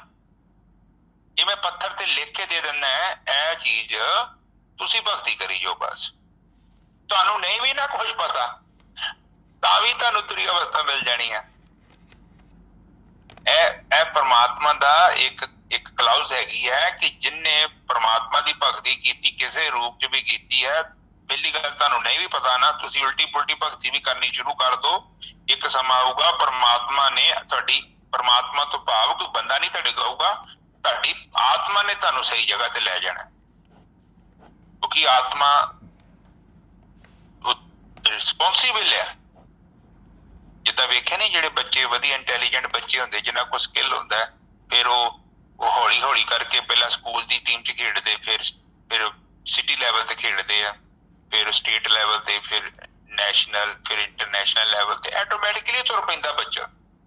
ਇਸੇ ਤਰ੍ਹਾਂ ਜਦੋਂ ਤੁਹਾਡੀ ਆਤਮਾ ਨੂੰ ਤੁਹਾਡੇ ਕਰਮ ਚੰਗੇ ਲੱਗੇ ਨਾ, ਆਟੋਮੈਟਿਕਲੀ ਇਹਨੇ ਤੁਹਾਨੂੰ ਕੱਢ ਕੇ ਗਾਂਹ ਲੈ ਆਉਣਾ, ਉੱਥੇ ਲੈ ਜਾਣਾ ਹੈ ਜਿੱਥੇ ਤੁਹਾਡੀ ਅੱਗੇ ਗਤੀ ਹੋਵੇਗੀ। ਕਿਉਂਕਿ ਕੁਦਰਤੀ ਨਿਯਮ ਬਣਾਇਆ ਹੋਇਆ, ਜੇਕਰ ਏਦਾਂ ਨਾ ਹੋਵੇ ਤੇ ਰਸਤਾ ਮਿਲ ਹੀ ਨਹੀਂ ਸਕਦਾ ਤੁਹਾਨੂੰ। ਇਹ ਪ੍ਰਮਾਤਮਾ ਨੇ ਇੱਕ ਐਸੀ ਧਾਰਾ ਬਣਾਈ ਹੈ ਕਿ ਜਦੋਂ ਵੀ ਤੁਹਾਡੇ ਕਰਮ ਤੁਹਾਡਾ ਜੀਵਨ ਤੁਹਾਡੀ ਆਤਮਾ ਨੂੰ ਚੰਗਾ ਲੱਗਣਾ ਸ਼ੁਰੂ ਹੋ ਗਿਆ, ਤੁਹਾਨੂੰ ਗੁਰਮੁਖਾਂ ਦੀ ਸੰਗਤ 'ਚ ਲੈ ਜਾਣਾ ਨੇ। ਇਹ ਸ਼ੁਰੂ ਤੋਂ ਏਦਾਂ ਦਾ ਸਿਸਟਮ ਬਣਾਇਆ ਹੋਇਆ, ਇਹ ਪ੍ਰਮਾਤਮਾ ਨੇ ਬਣਾਇਆ। ਤੇ ਫਿਰ ਕੀ ਕਹਿੰਦੇ ਨੇ ਕਿ ਗੁਰਮੁਖ ਅੰਮ੍ਰਿਤ ਪੀਵੇ, ਫਿਰ ਭਗਤੀ ਕਰਕੇ ਫਿਰ ਉਹ ਅੰਮ੍ਰਿਤ ਪੀਂਦਾ। ਅੰਮ੍ਰਿਤ ਦਾ ਮਤਲਬ ਉਹ ਐਸਾ ਅੰਮ੍ਰਿਤ ਪੀ ਲੈਂਦਾ ਹੈ ਜਿਸ ਨੂੰ ਪੀਣ ਤੋਂ ਬਾਅਦ ਆਦਮੀ ਤ੍ਰਿਪਤ ਹੋ ਜਾਂਦਾ ਹੈ। ਆਤਮਾ ਰੂਪੀ ਅੰਮ੍ਰਿਤ, ਪ੍ਰਮਾਤਮਾ ਦੇ ਅੰਦਰ ਆਨੰਦ ਨਹੀਂ ਆ, ਪ੍ਰਮਾਤਮਾ ਹੀ ਆਨੰਦ ਹੈ।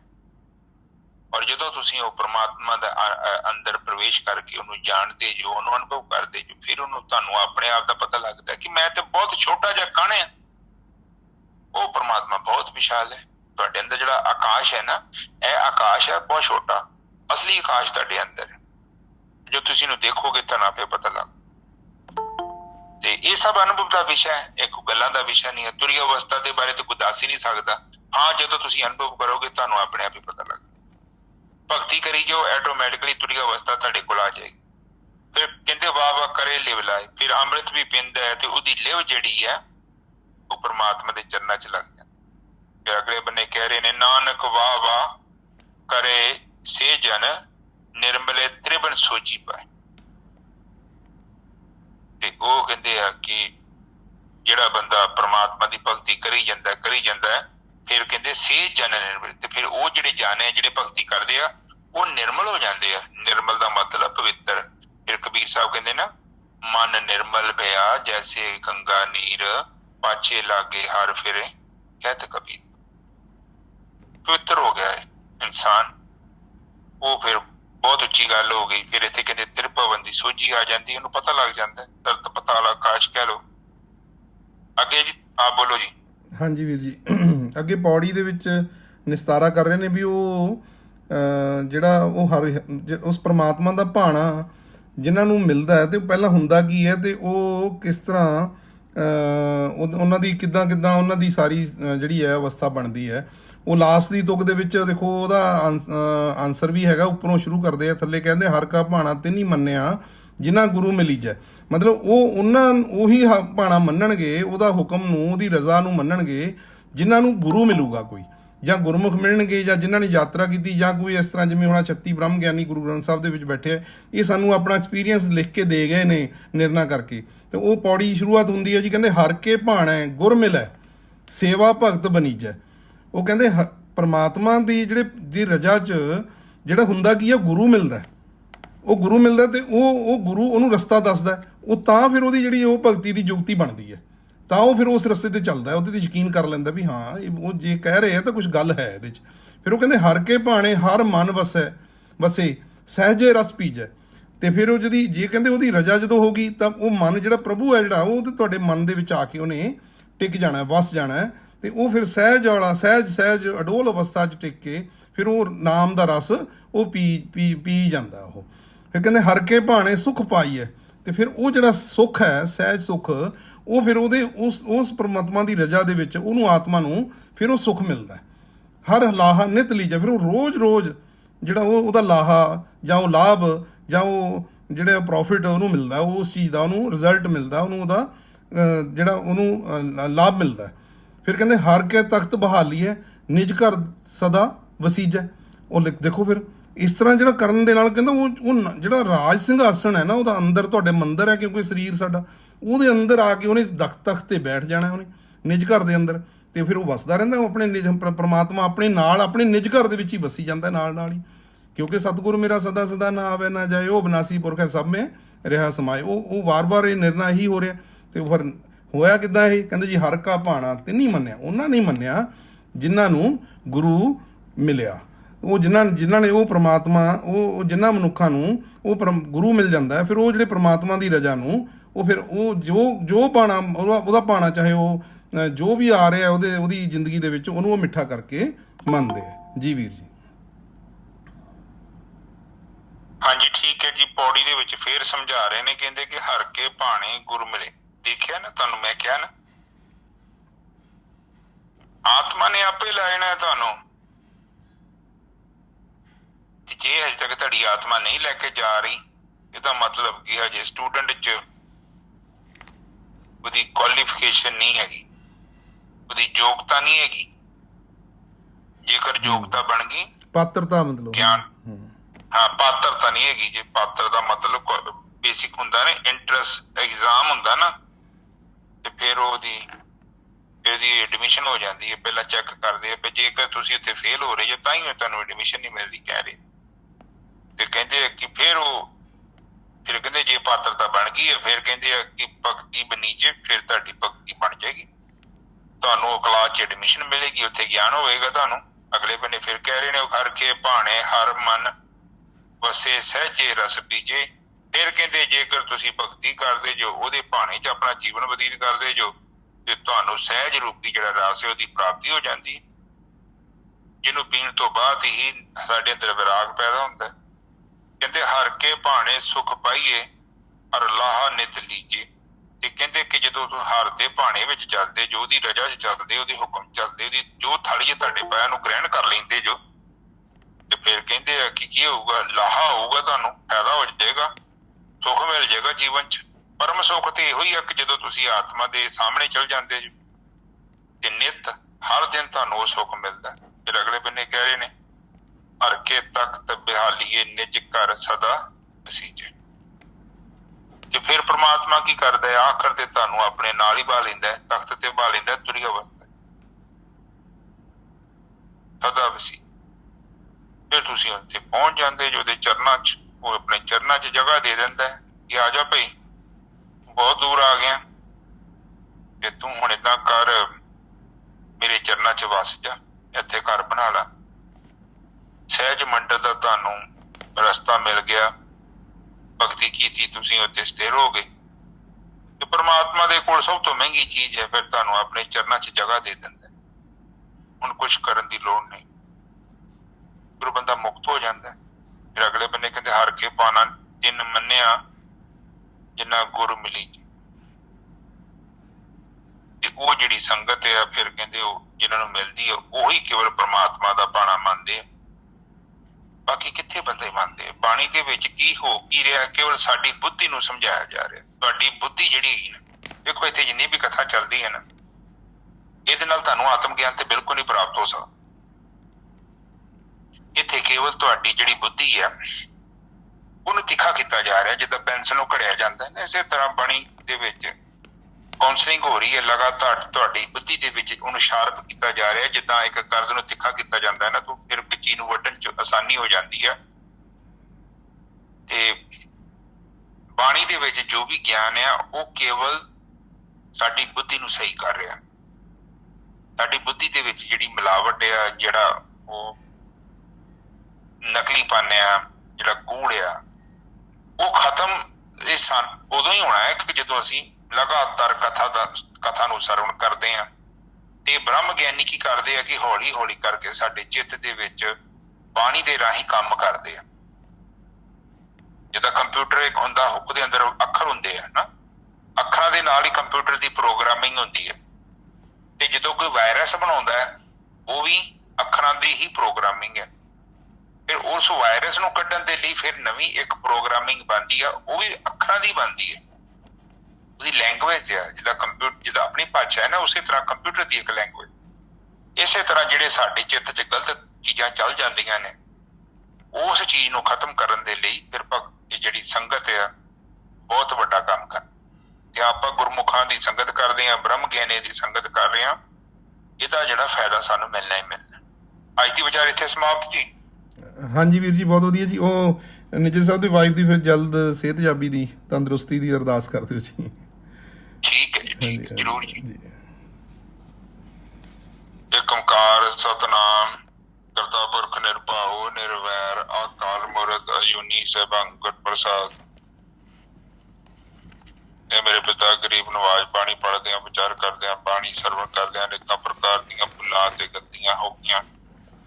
ਨਿਦਾਨ ਬੱਚੇ ਸਮਝ ਕੇ ਮਹਾਂਪੁਰ ਅੱਗੇ ਤੋਂ ਸ਼ੁੱਧ ਤੇ ਸਪਸ਼ਟ ਬਾਣੀ ਪੜ੍ਹਨ ਦੀ ਆਗਿਆ ਬਖਸ਼ਣੀ। ਆਈਆਂ ਸੰਗਤਾਂ ਦੀ ਹਾਜ਼ਰੀ ਆਪਣੇ ਦਰ ਤੇ ਪ੍ਰਵਾਨ ਕਰਨੀ। ਦਿਨ ਰੁਕਤਾ ਬਖਸ਼ਣੀ, ਸਮੱਤ ਬਖਸ਼ਣੀ ਮੇਰੇ ਮਾਲਿਕ।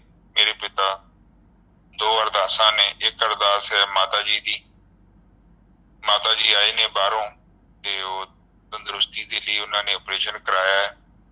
ਆਪ ਜਾਨੀ ਜਾਣ ਜੋ ਇਹਨਾਂ ਨੂੰ ਤੰਦਰੁਸਤੀ ਬਖਸ਼ਣਾ, ਦੇਹ ਨਿਰੋਗਤਾ ਬਖਸ਼ਣਾ, ਤਾਂ ਜੋ ਇਹ ਆਪਣਾ ਜੀਵਨ ਦਾ ਮਕਸਦ ਹੈ ਉਹਨੂੰ ਸਹੀ ਤਰੀਕੇ ਨਾਲ ਪੂਰਾ ਕਰ ਲੈਣ। ਇਸ ਕਸ਼ਟ ਤੋਂ ਇਹਨਾਂ ਨੂੰ ਮੁਕਤੀ ਦੇ ਦਿਓ। ਇੱਕ ਹੋਰ ਅਰਦਾਸ ਹੈ ਮੇਰੇ ਪਿਤਾ ਦਿੱਲੀ ਵਾਲਿਆਂ ਦੀ। ਉੱਥੇ ਮੇਰੇ ਪਿਤਾ ਇੱਕ ਜੋੜਾ ਹੈ, ਉਹ ਜੀਵਨ 'ਚ ਥੋੜਾ ਕਸ਼ਟ ਚੱਲ ਰਿਹਾ ਹੈ। ਆਪ ਮਿਹਰ ਕਰੋ, ਉਹਨਾਂ ਨੂੰ ਸੁੱਖ ਸ਼ਾਂਤੀ ਬਖਸ਼ੋ, ਦੇਹ ਨਿਰੋਗਤਾ ਬਖਸ਼ੋ, ਕਾਰੋਬਾਰ 'ਚ ਜਿੱਥੇ ਰੁਕਾਵਟ ਨੂੰ ਦੂਰ ਕਰੋ ਮੇਰੇ ਮਾਲਿਕ। ਵਾਹਿਗੁਰੂ ਜੀ ਕਾ ਖਾਲਸਾ, ਵਾਹਿਗੁਰੂ ਜੀ ਕੀ ਫਤਿਹ। ਵਾਹਿਗੁਰੂ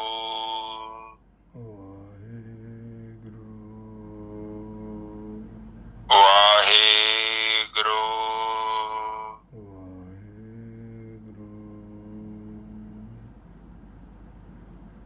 ਵਾਹਿਗੁਰੂ ਵਾਹਿਗੁਰੂ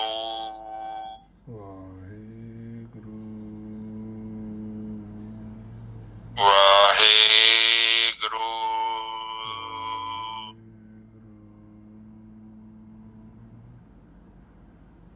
ਵਾਹਿਗੁਰੂ ਵਾਹਿਗੁਰੂ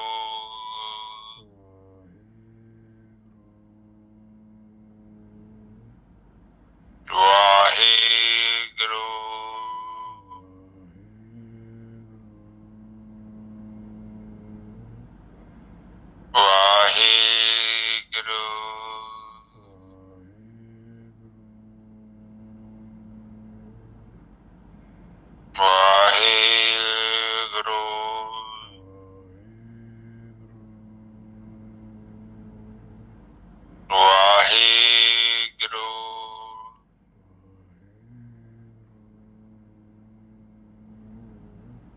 ਵਾਹਿਗੁਰੂ ਵਾਹਿਗੁਰੂ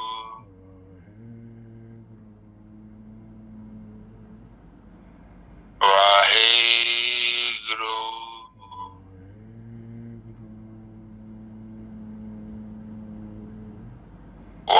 ਵਾਹਿਗੁਰੂ। ਸਾਧ ਸੰਗਤ ਜੀ ਤੁਸੀਂ ਚੁੱਪ ਹੋ ਜਾਓ। ਵਾਹਿਗੁਰੂ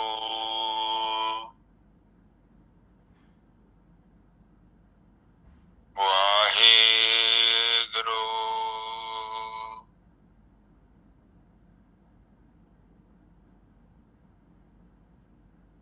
ਵਾਹਿਗੁਰੂ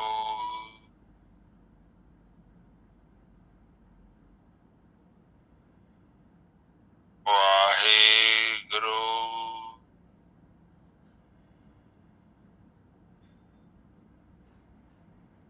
ਵਾਹਿਗੁਰੂ